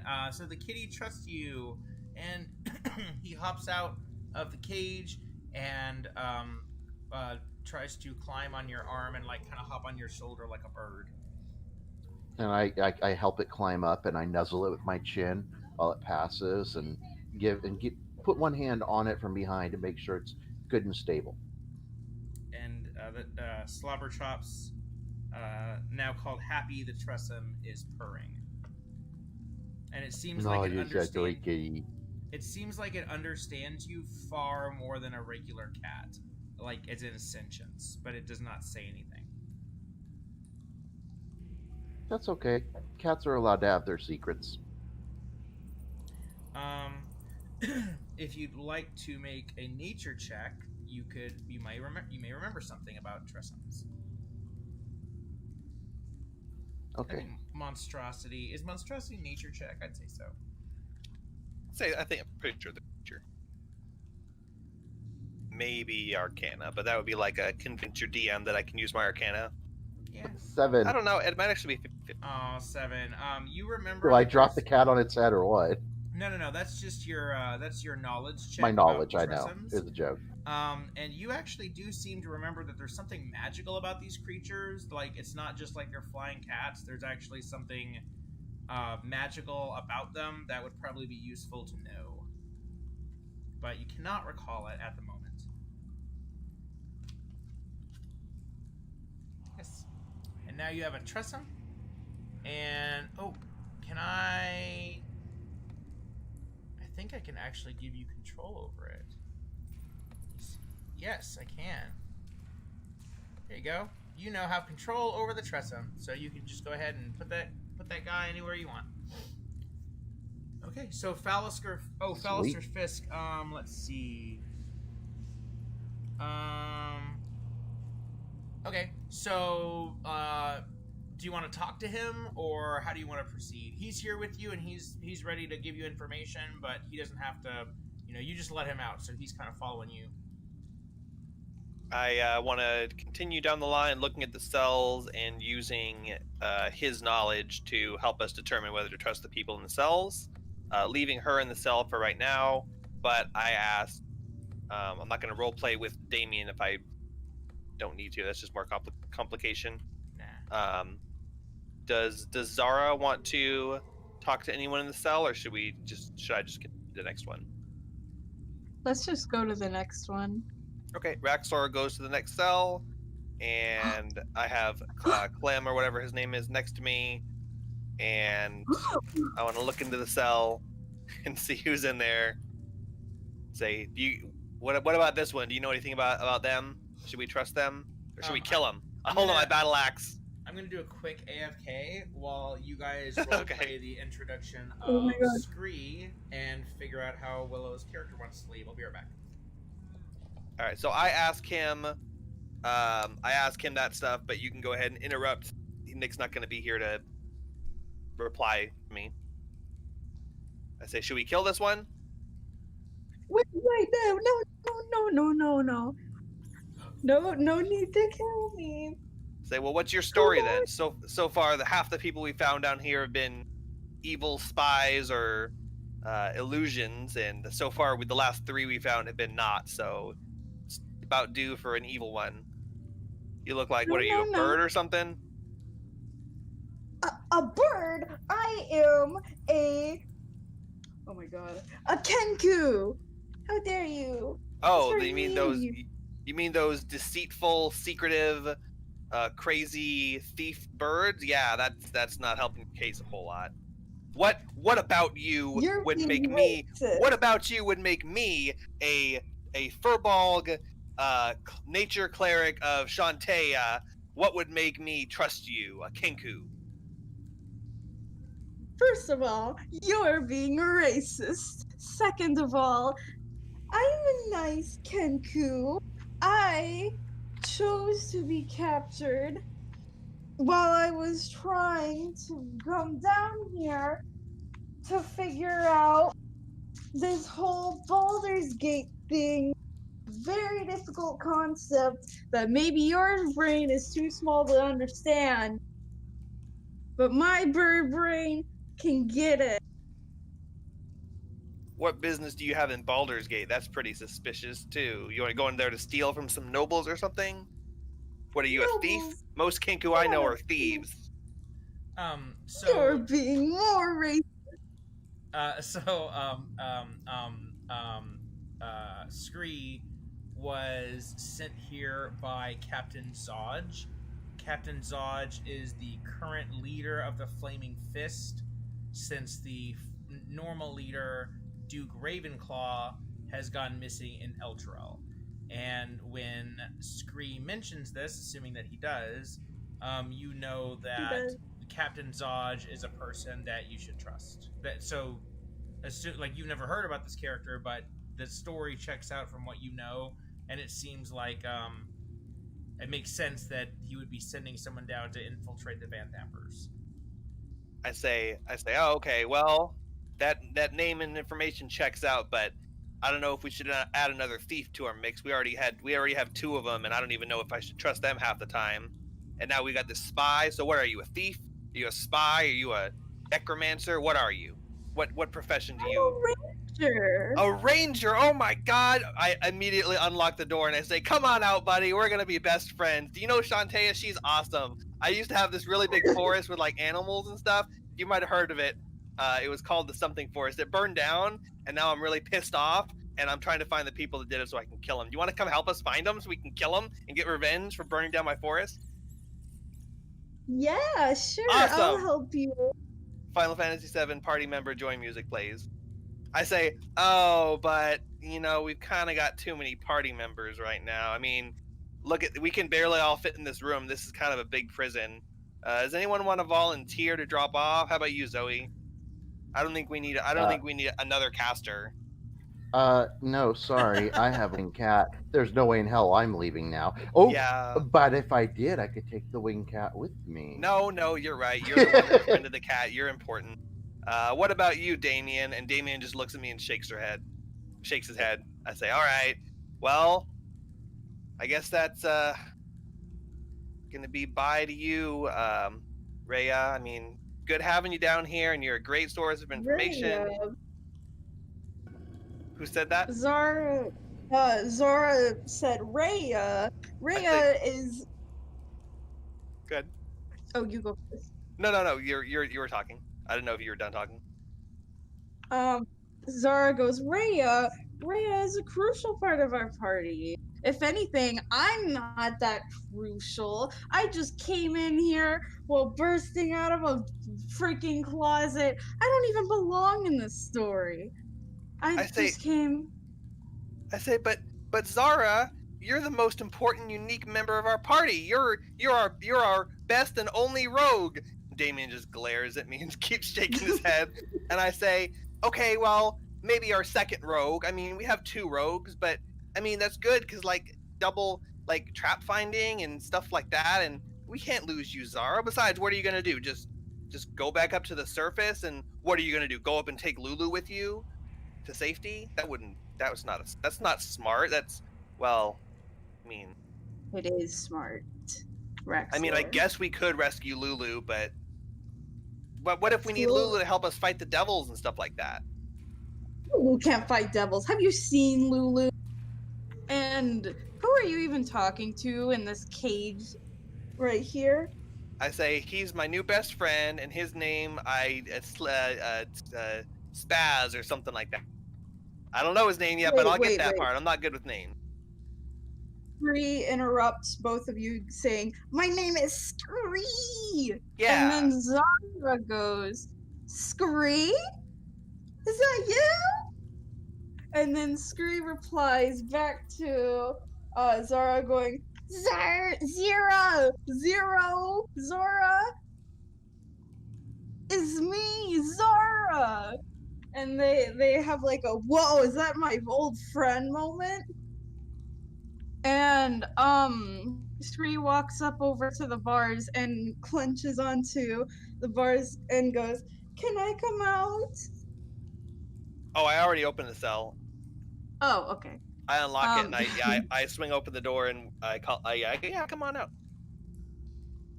There's no room, but Yeah, exactly.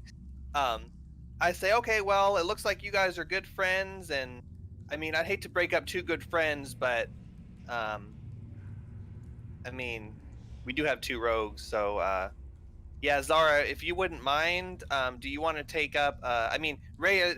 I think Rhea should stay down here, but I think you can take up Clem and Lulu because don't really see us needing them anymore. I think you can kill Clem if you need to, if he poses any dangers. But I think it should be safe for you guys to walk back up to the surface, right? Yes, I think we will be fine on our way home. but they were not, in fact, fine on their way home. I say, well, I mean, I'm not so worried about sending Zara to die, but I don't know if we should trust her with Lulu. We've gone through a long dungeon to get here. It's probably safe, right? So if you're sending What Zara do we up... think? Oh, sorry, go ahead. Oh. Do we think that it is beneficial to us to send Lulu and Zara and Clem back up, or it just based on my knowledge, based on what I've seen as a character, do I think of any reason why we would want to take Lulu or Clem with us for any further? Lulu, is like one of the main characters of this game. So you probably you could send her back while you finish the dungeon, but she is someone that is like the absolute most key character. Okay, that's kind of what I was getting at. I didn't know if she was just a little fluff character that we were trying to save and then it was done, or no. So I'm actually we haven't really, because I know I'm throwing like different stuff at you. So but I will let you know, Rhea is also a legit NPC and can even help you if you need. Which you guys are kind of higher level, so you don't really need her. But she has a part to play as well. And Lulu is going to be... She's lost her memories. When you start recovering her memories, then you will start to, understand her value more. She does not seem concerned. She's actually... she's a celestial, so you can tell that she's actually... Like, she can't just come here... Like, you guys came down here to rescue her because she was alone. It's like, yeah, she probably can't do this quest alone. And she was captured. But it's not like she's a weak thing you need to get rid of. Now, the prisoners that you've saved, I would say you could pretty much, send them back up with Zara. And I would keep... So you could send Clem and Shalene. Do you wanna talk to Shalene and find out her story? We'll talk to her. Yeah, we saved her. So we'll go ahead and look at the last cell and see what's going on in there, and then we'll go and talk to who we've saved. I'm still keeping the noble lady in her cage right now, unless anyone else wants to take her out. Okay. Checking the last cell. Okay, so you want to do the last cell before you're talking to the prisoners and stuff, right? I mean, we'll clear out this room and figure out what's going on in here. All right. So I will open this. Okay, so here's the last room. You see a man that looks exactly like Fallister Fisk, and then you see another man who is actively chained to the wall, like with wrist cuffs, and has a hood over their head, and they're kind of like leaning up against the wall. Ah, crap. And I say, what's your name? And Fallister stands up and says, Oh, thank the gods you're here. It's me, Fallister Fisk. Oh, I'm sure you're here to rescue me. Silvira must have sent you. Please release me from this cage so that I can help you. I have an entire map of this place memorized. I can help you find the Duke. To kill her. I say, who's on the wall? Him? Oh, I don't know. He was here when I got here. Take off his hood. What? Okay. Seems like a strange request, but certainly I will. Okay, so he takes off the hood. Okay, and now you see the face of an old man. Oh, hold on. Wrong one. Sorry.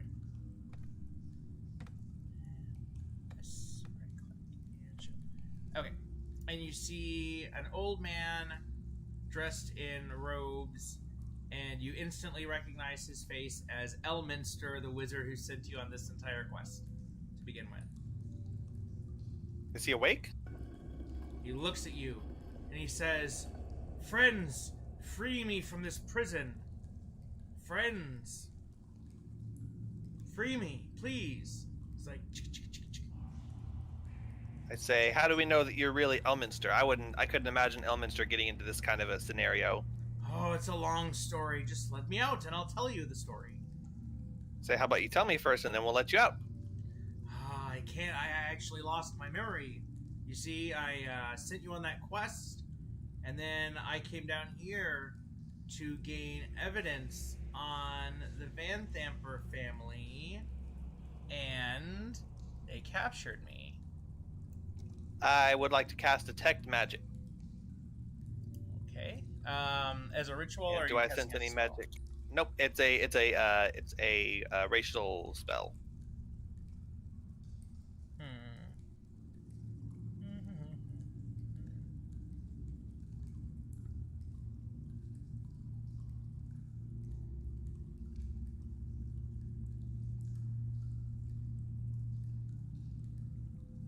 Sorry, hold on 1 second.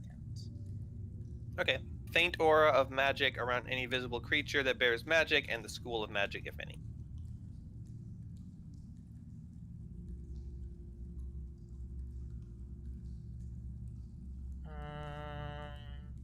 Hold on 1 second.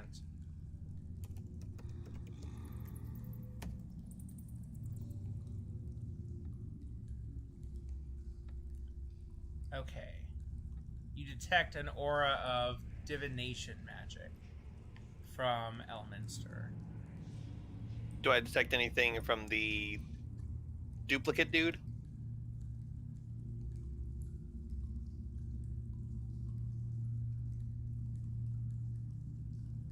I don't think so. Or original dude? No. Neither one of them has any sort of magic around them. Oh. Yeah, the one in the cell has divination magic. So But the other one does not. So both of the ones in the cell have some sort of a divination aura around them.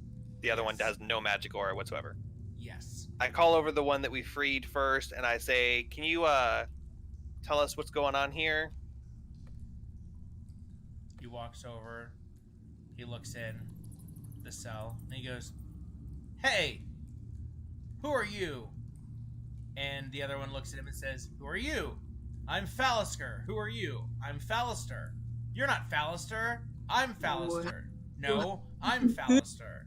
"No, I'm Fallister." Pretty much that. I say, "Okay, real Fallister." Which one of them replies? Neither one. The one in the Damn it. cage, they're both like looking at you like, no. The one in the cage says, "I can prove I'm Fallister. Ask me something only Fallister would know." If only Fallister would know it, how would we know that that's the right answer? I say, wait, do I have any? I don't have sending or anything, do I? Oh! No, do I have any spell slots? Oh god, we can't take a long rest, can we? Fuck. Yeah, we're going to tell everybody just hold their Hold horses, on, sit hold on. tight, and let us go to bed for the next 8 hours. I would like to cast Augury as a ritual, and I say, I ask Original Fallister to go back into his cage so we can lock him up, and does he comply when I ask him to lock him up? I say, just for the sake of argument, we need to lock you up just for safety. He says, "It seems like you have a plan here, and I have nothing to hide, so certainly I will, but just be careful because these devils can be very tricky." And he walks back. I'd like to lock him up and cast Augury as a ritual, and wheel or woe on. I don't know how to word the question. Okay, wheel or woe, trusting the creature who looks like Fallister in the bottom cell. Wheel or woe.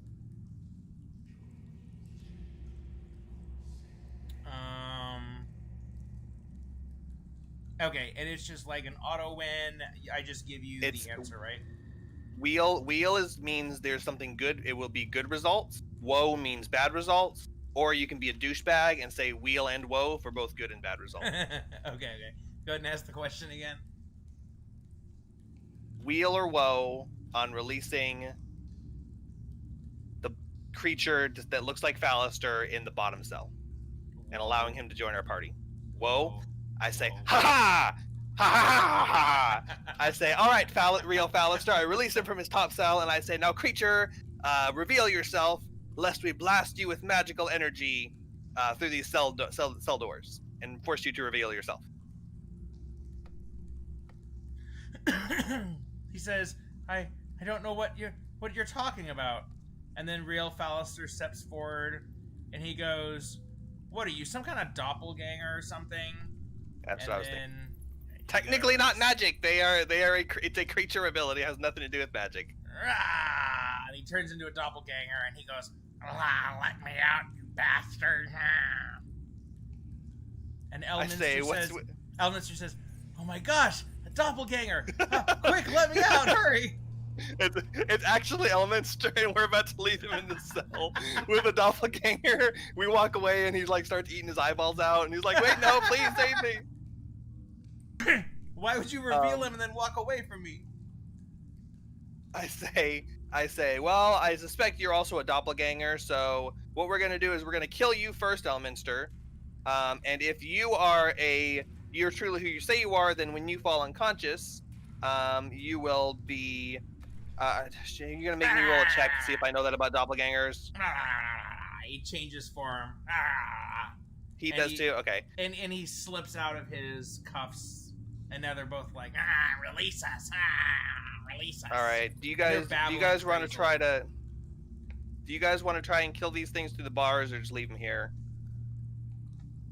I think they've heard too much about our mission, and I think if any devils or anything come back here, that they're gonna know what's going on. So I think the two rogues should go in execution style and just start blasting them until they're dead.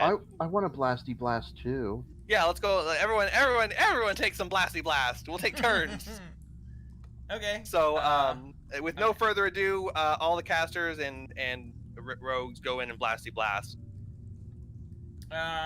Okay, so their attack is 5 feet. So if you stand where you are right now, they could hit you through the bars. They could like try to like claw you. Oh yeah, because there's just a space. What about Lulu's gonna here? Back up. Lulu's gonna back up. No, Can we see? I guess we might be able to see like around this corner if they're here, but if they're back up in this corner, we might not be able to see them. Yeah. They're not actively coming at the bars right now.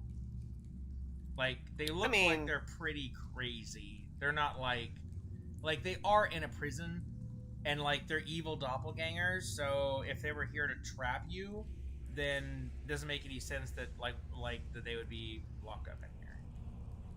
I don't know. It's up to you. I don't know. Maybe they can squeeze through the bars. No, not really.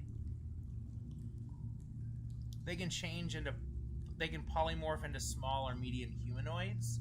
So he could not get small enough to actually slip through the bars. He could slip out of the chains because he could make his wrist smaller, but he can't actually like go through the bars. So I'll go ahead. You know what? Let's have a chat, guys. Obviously, you're evil doppelganger creatures, but you're still in this cage.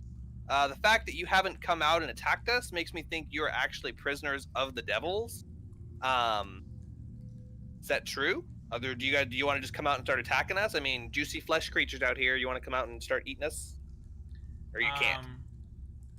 They start like they kind of start to explain it, and it seems like they're just volunteering way too much information. Except they kind of start talking more and more crazy and babbling and ranting as they're doing it.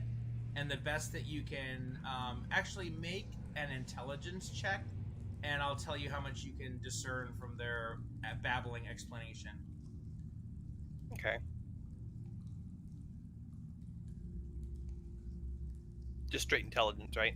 Yeah, just straight intelligence check. 9. It seems like they failed some original purpose, and that's why they're locked up in here. Okay, so I tell them, I say, well, it looks like you guys are prisoners of like whoever owns this. Insanity-wise, to be clear. Not like, oops, they made a mistake. More like, oh, they're crazy. Oh, crap, we made them too crazy, kind of a thing. Yeah, no, I figured that with the way they're babbling. I say, well, it looks like you guys are prisoners trapped here. We are not going to harm you because I don't think there's really anything you can do to harm us. I think you were more just like a puzzle challenge that was put here, and if we failed it, then you would attack us. So we're just gonna leave you here. And I mean, I hope you can survive without food or water, or however they keep you here, because we're about to go through and kill everyone that lives here. So, I mean, starvation is a bitch, but good luck. Could we not make a deal and get them to agree to not attack us and we let them go? No. I'm just saying. Yeah, Elminster I want to comes set a back. timer lock. Yes, a deal. No.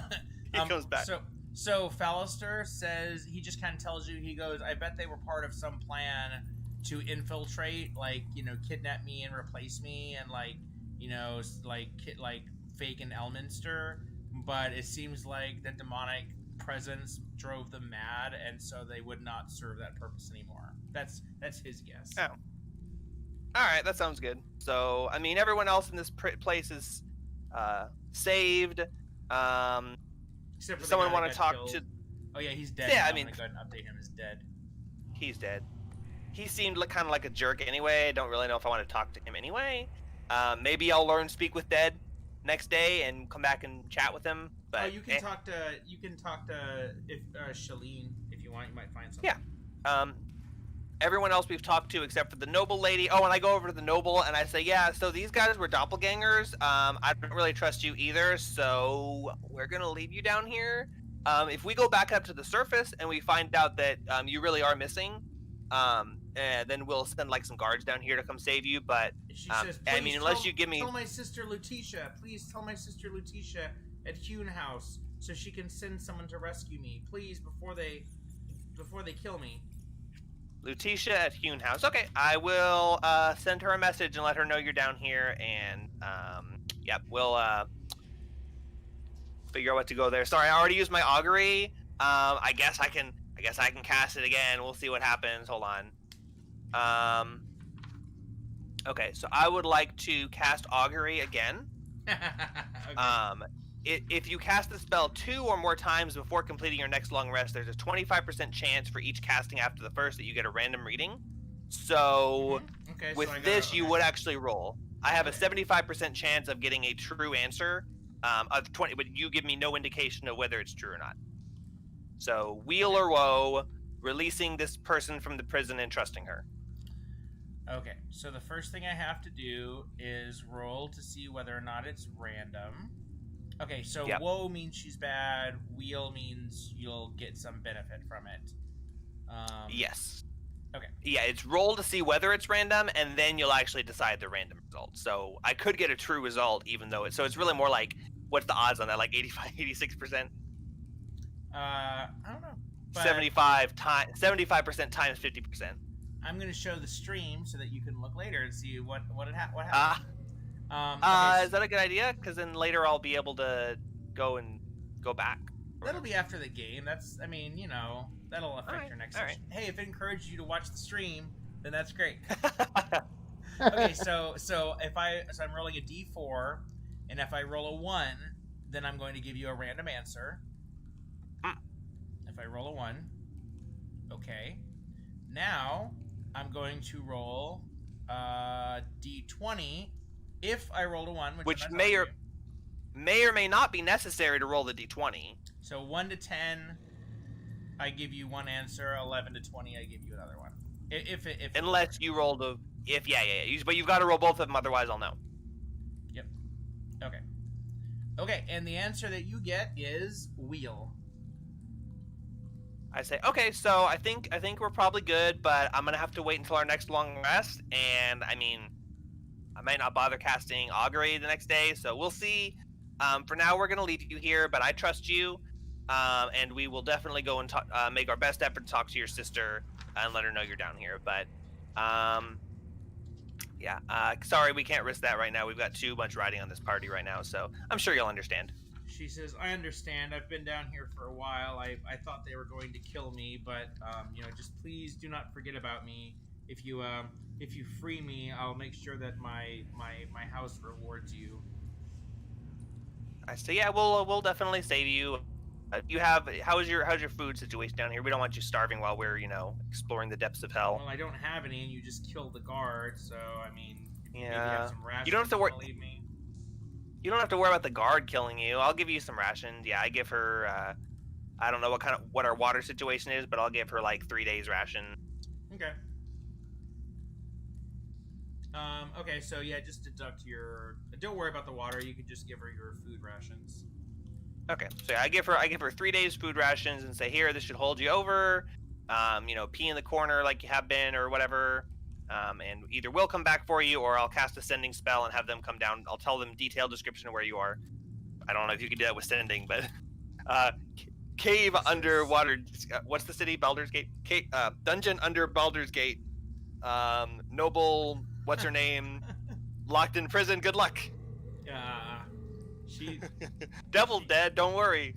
She says, "I understand, but if you change your mind, I'll be here, and just be wary of any artifacts. I'm just gonna say that. Just be wary of any artifacts." What do you mean, any artifacts? That's rather ominous. I mean, this is a devil worshipping cult, so just let you know, be careful of any treasure you might find. Like, duh. You don't got to be a noble to figure that out. Yeah. So okay. So she just goes and sits back in the corner. All right, and someone else talked to the scared girl, Zara. I think you were making a connection with her, and this could be like a good last roleplay session for Zara before you ditch her. Don't say it like that. You're gonna make me feel bad. Okay, I'm just gonna scoot my way over here. Oh god. Damn. You can have Spaz join the conversation. You guys are friends. You Spaz. Their name is Scree. Yeah, Scree. Isn't that what I said? No. Oh.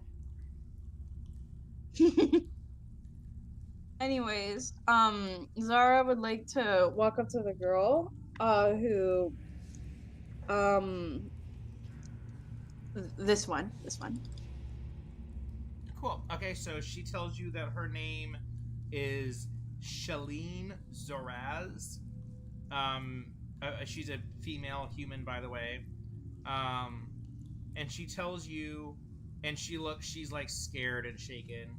She tells you that she's a sewer maintenance supervisor who was backing an effort to extend the lower city sewer system into the underground space that was occupied by this dungeon. So she kind of like discovered that she was like surveying and found out the hard way, and so she was not allowed to go back.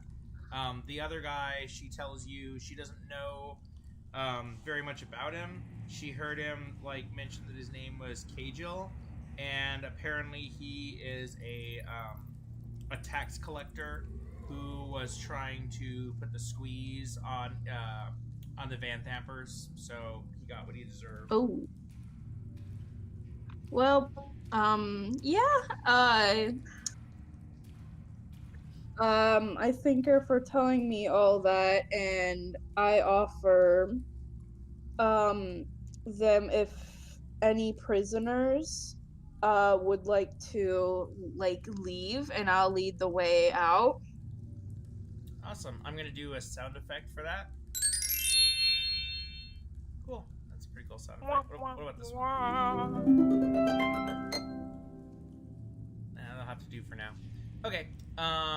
Okay, so Clem and Shireen and where's Zara? Did you put her back at the entrance already? Huh? No. Go ahead and put She's Zara. like right here. Where is she? Oh yeah, okay. Yeah, just go ahead and put her There. back here. So we'll put them there for now, and we'll say that they're leaving the dungeon. So cool. Okay, so you have cleared out this room here, except for the two doppelgangers, the crazed doppelgangers you're leaving in the corner. Fallister says, "Come on, I actually do have this layout memorized, and I can lead you through the dungeon." And then he comes out here and he goes, "Oh, but where were you headed?"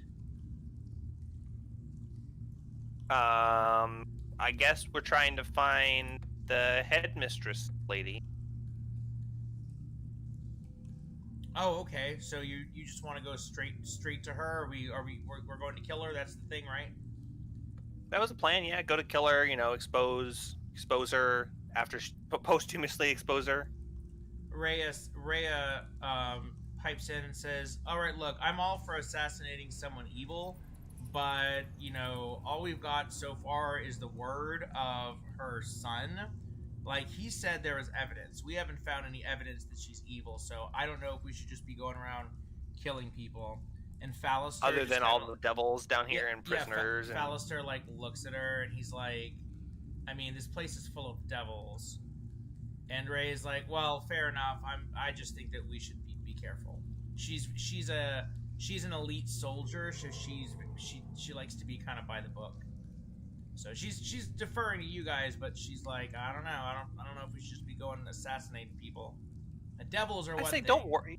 The Duke of the City is another. We're not going to just straight up kill her. We're going to question her very authoritatively with skeletons and swords drawn and see what her reaction is. And if we can trust her, then we'll go from there. But at the moment, it looks like she's in cahoots with devils. So is that necessarily a bad thing? I mean, how do we know that the devils aren't going to hurt anybody? That's true. These could be good devils trying to save the world, and or they could just be doing stuff that's day-to-day business that's not actually actively evil against people. Okay, I'm a warlock, so I think about these things. Yeah, no, I am all about devil and demon rights. Okay, all demons matter. That's a fair point. Just to be clear, I made the all lives matter joke because I'm making fun of all lives matter people, because no, I am not a white bigoted racist. I am very, very, very pro Black Lives Matter. I was using that in a mocking way for anyone else who reads it. Here's just later on. I was not mocking Black Lives Matter. I was blocking those dumbasses that attacked the Capitol. You're being them. This is the thing. You're pretending to be them. Yeah. So yeah, we're not going to straight up kill her. I say, but just out of curiosity, we were exploring earlier that that gallery a couple feet away from here. Fallister said, yes, the Duke's bedroom and study should be beyond that point. If there's any evidence that of wrongdoing, it would be there. But if you're ready to go kill her, assuming that she doesn't already know you're here and has some trap set up, then I know that she has a secret altar somewhere deeper into the sewers. I say no. We were just curious before we didn't want to barge in on her while she's changing or something. So you said it's the Duke's bedroom is in there? Yes, the Duke's bedroom, but at this time of day, I would expect her to be worshipping at her secret altar. But yeah, okay, bedroom is to the left and altar is to the right. Okay, well, we'll go in there and check out that room and scope it out and see what's in there. Like you said, maybe we'll find evidence that is important or something. So we'll go ahead and go on in there. And now that we know it's not super dangerous, and we'll go from there. I didn't say it wasn't dangerous. I just said she probably is not in there. And he said, "Yeah, that's not like that. It's not 100% chance." And this is, you said the Duke. That's not. Is that Duke the Lamra? Yes, bad Duke. Okay, so she might be in there. So we're looking to find her anyway. If she's in there, boom, we found her. And if she's not in there, we'll look for evidence. Right? Makes sense. Either way. Yeah, sounds good. I'm leaving it to you guys. I did get captured, so I'm not perfect, but I'm just giving you the intelligence that I have available to me. Yeah, that's fair. So, if it's fine with everyone else, I think we should go on in and explore that room, the spooky gallery room. Should we do that now? It is 11 o'clock. I don't know if we should move that for next session, but I think that's because I don't want to just go skipping room. Now that we've got some more intel on it, I think it's safe to go exploring it. Yeah, I think it's good to stop because you pretty much are deciding where you're going to go, but since that's going to be like whole new rooms and stuff, either we stop now or we stop when you get to the rooms. And I think it's better to just leave it, and then that way you're kind of like fresh when you're entering it. You could take a short rest if you needed to.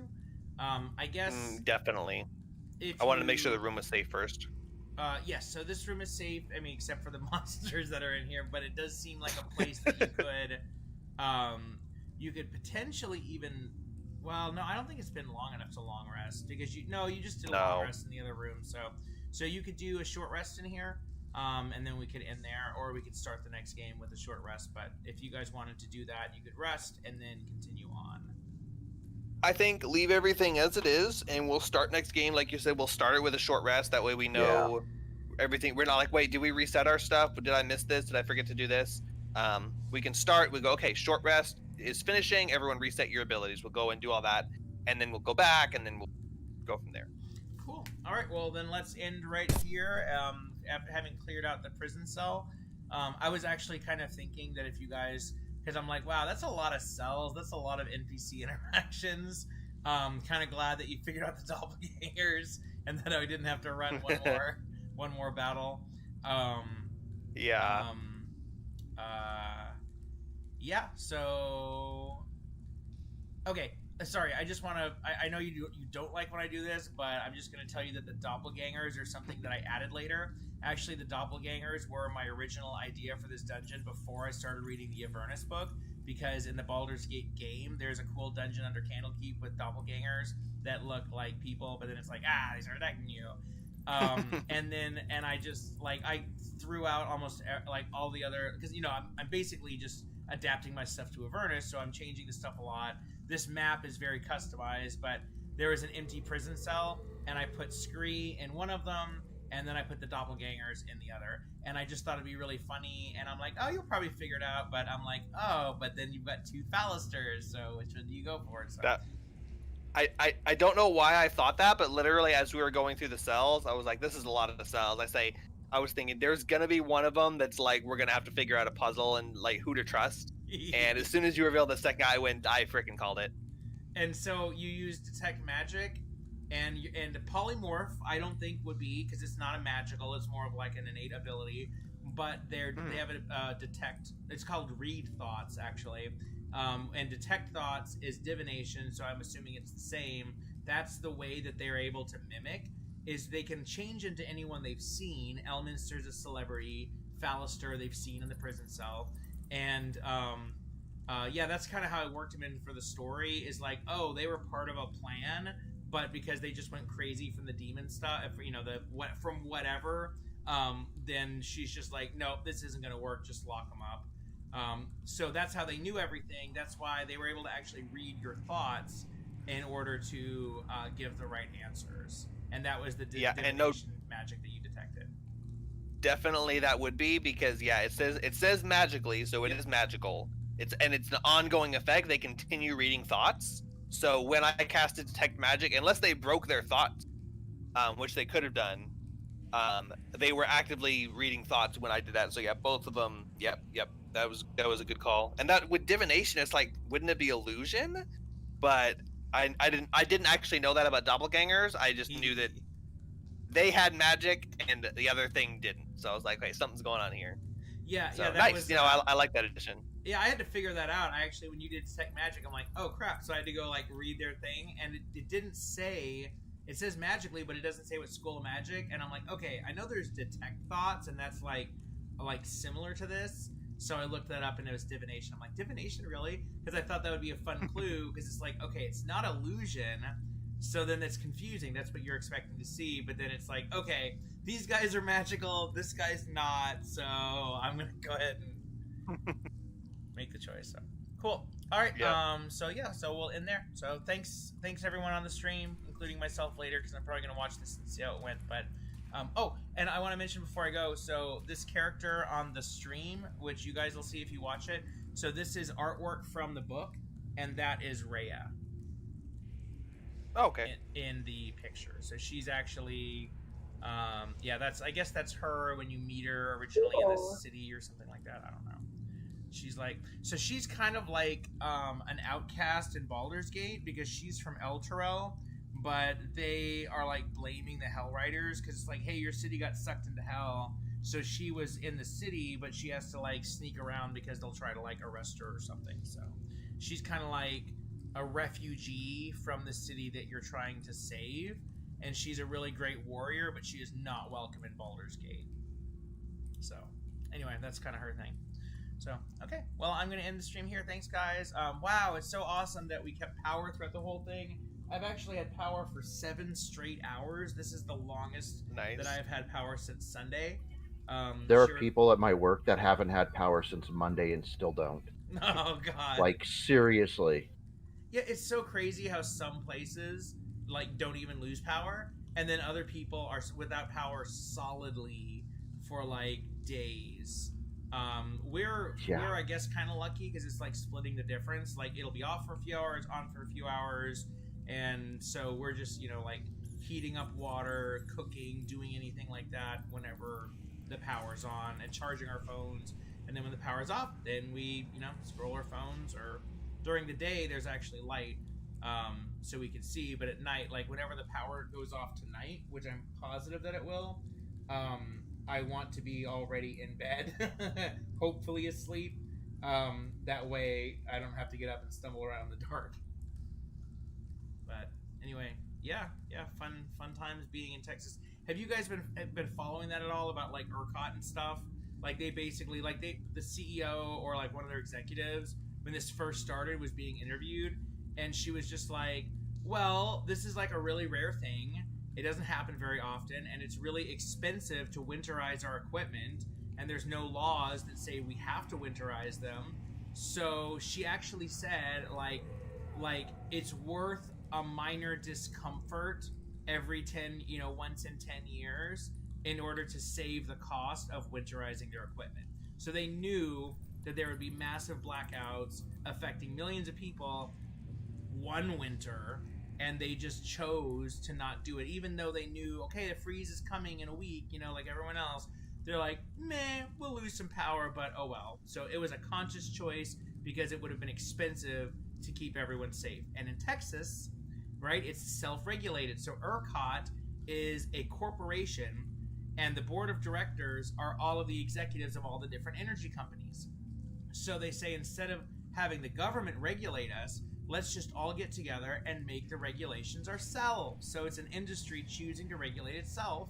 And they decided that it was worth the minor inconvenience of 4 million households losing power so that they could save whatever money it would cost. Now, if there was the law, of course, they would all have to winterize their equipment. They would have no choice. And then, of course, they would complain that cuts into profits or whatever. But yeah, this is absolutely... This is Texas, so deregulate and everyone does whatever the hell they want. Yeah, and now Greg Abbott, the governor, is acting all incensed. He's all angry, like, how dare they? Oh my gosh, like he's totally pinning the blame on them. And it's like, dude, you're the one that leads the, oh no, regulation makes things expensive. Remember the chemical plant explosion under Rick Perry? Like Texas The West Texas? Yeah, Texas wants to live that way. I remember. They're like, you know what? Just keep the energy cheap and keep the corporations' profits happy. And whenever there is a disaster, they just throw the corporations under the bus and say, why didn't you do better? Because they don't have to. Their only motivation is profit. That's the whole point of corporations. That's why, government needs to regulate, and that's why we need socialism, and also communism will win. Oh, sorry, I'm getting off. I'll stream a little bit. Rage Against the Machine. Oh, is the stream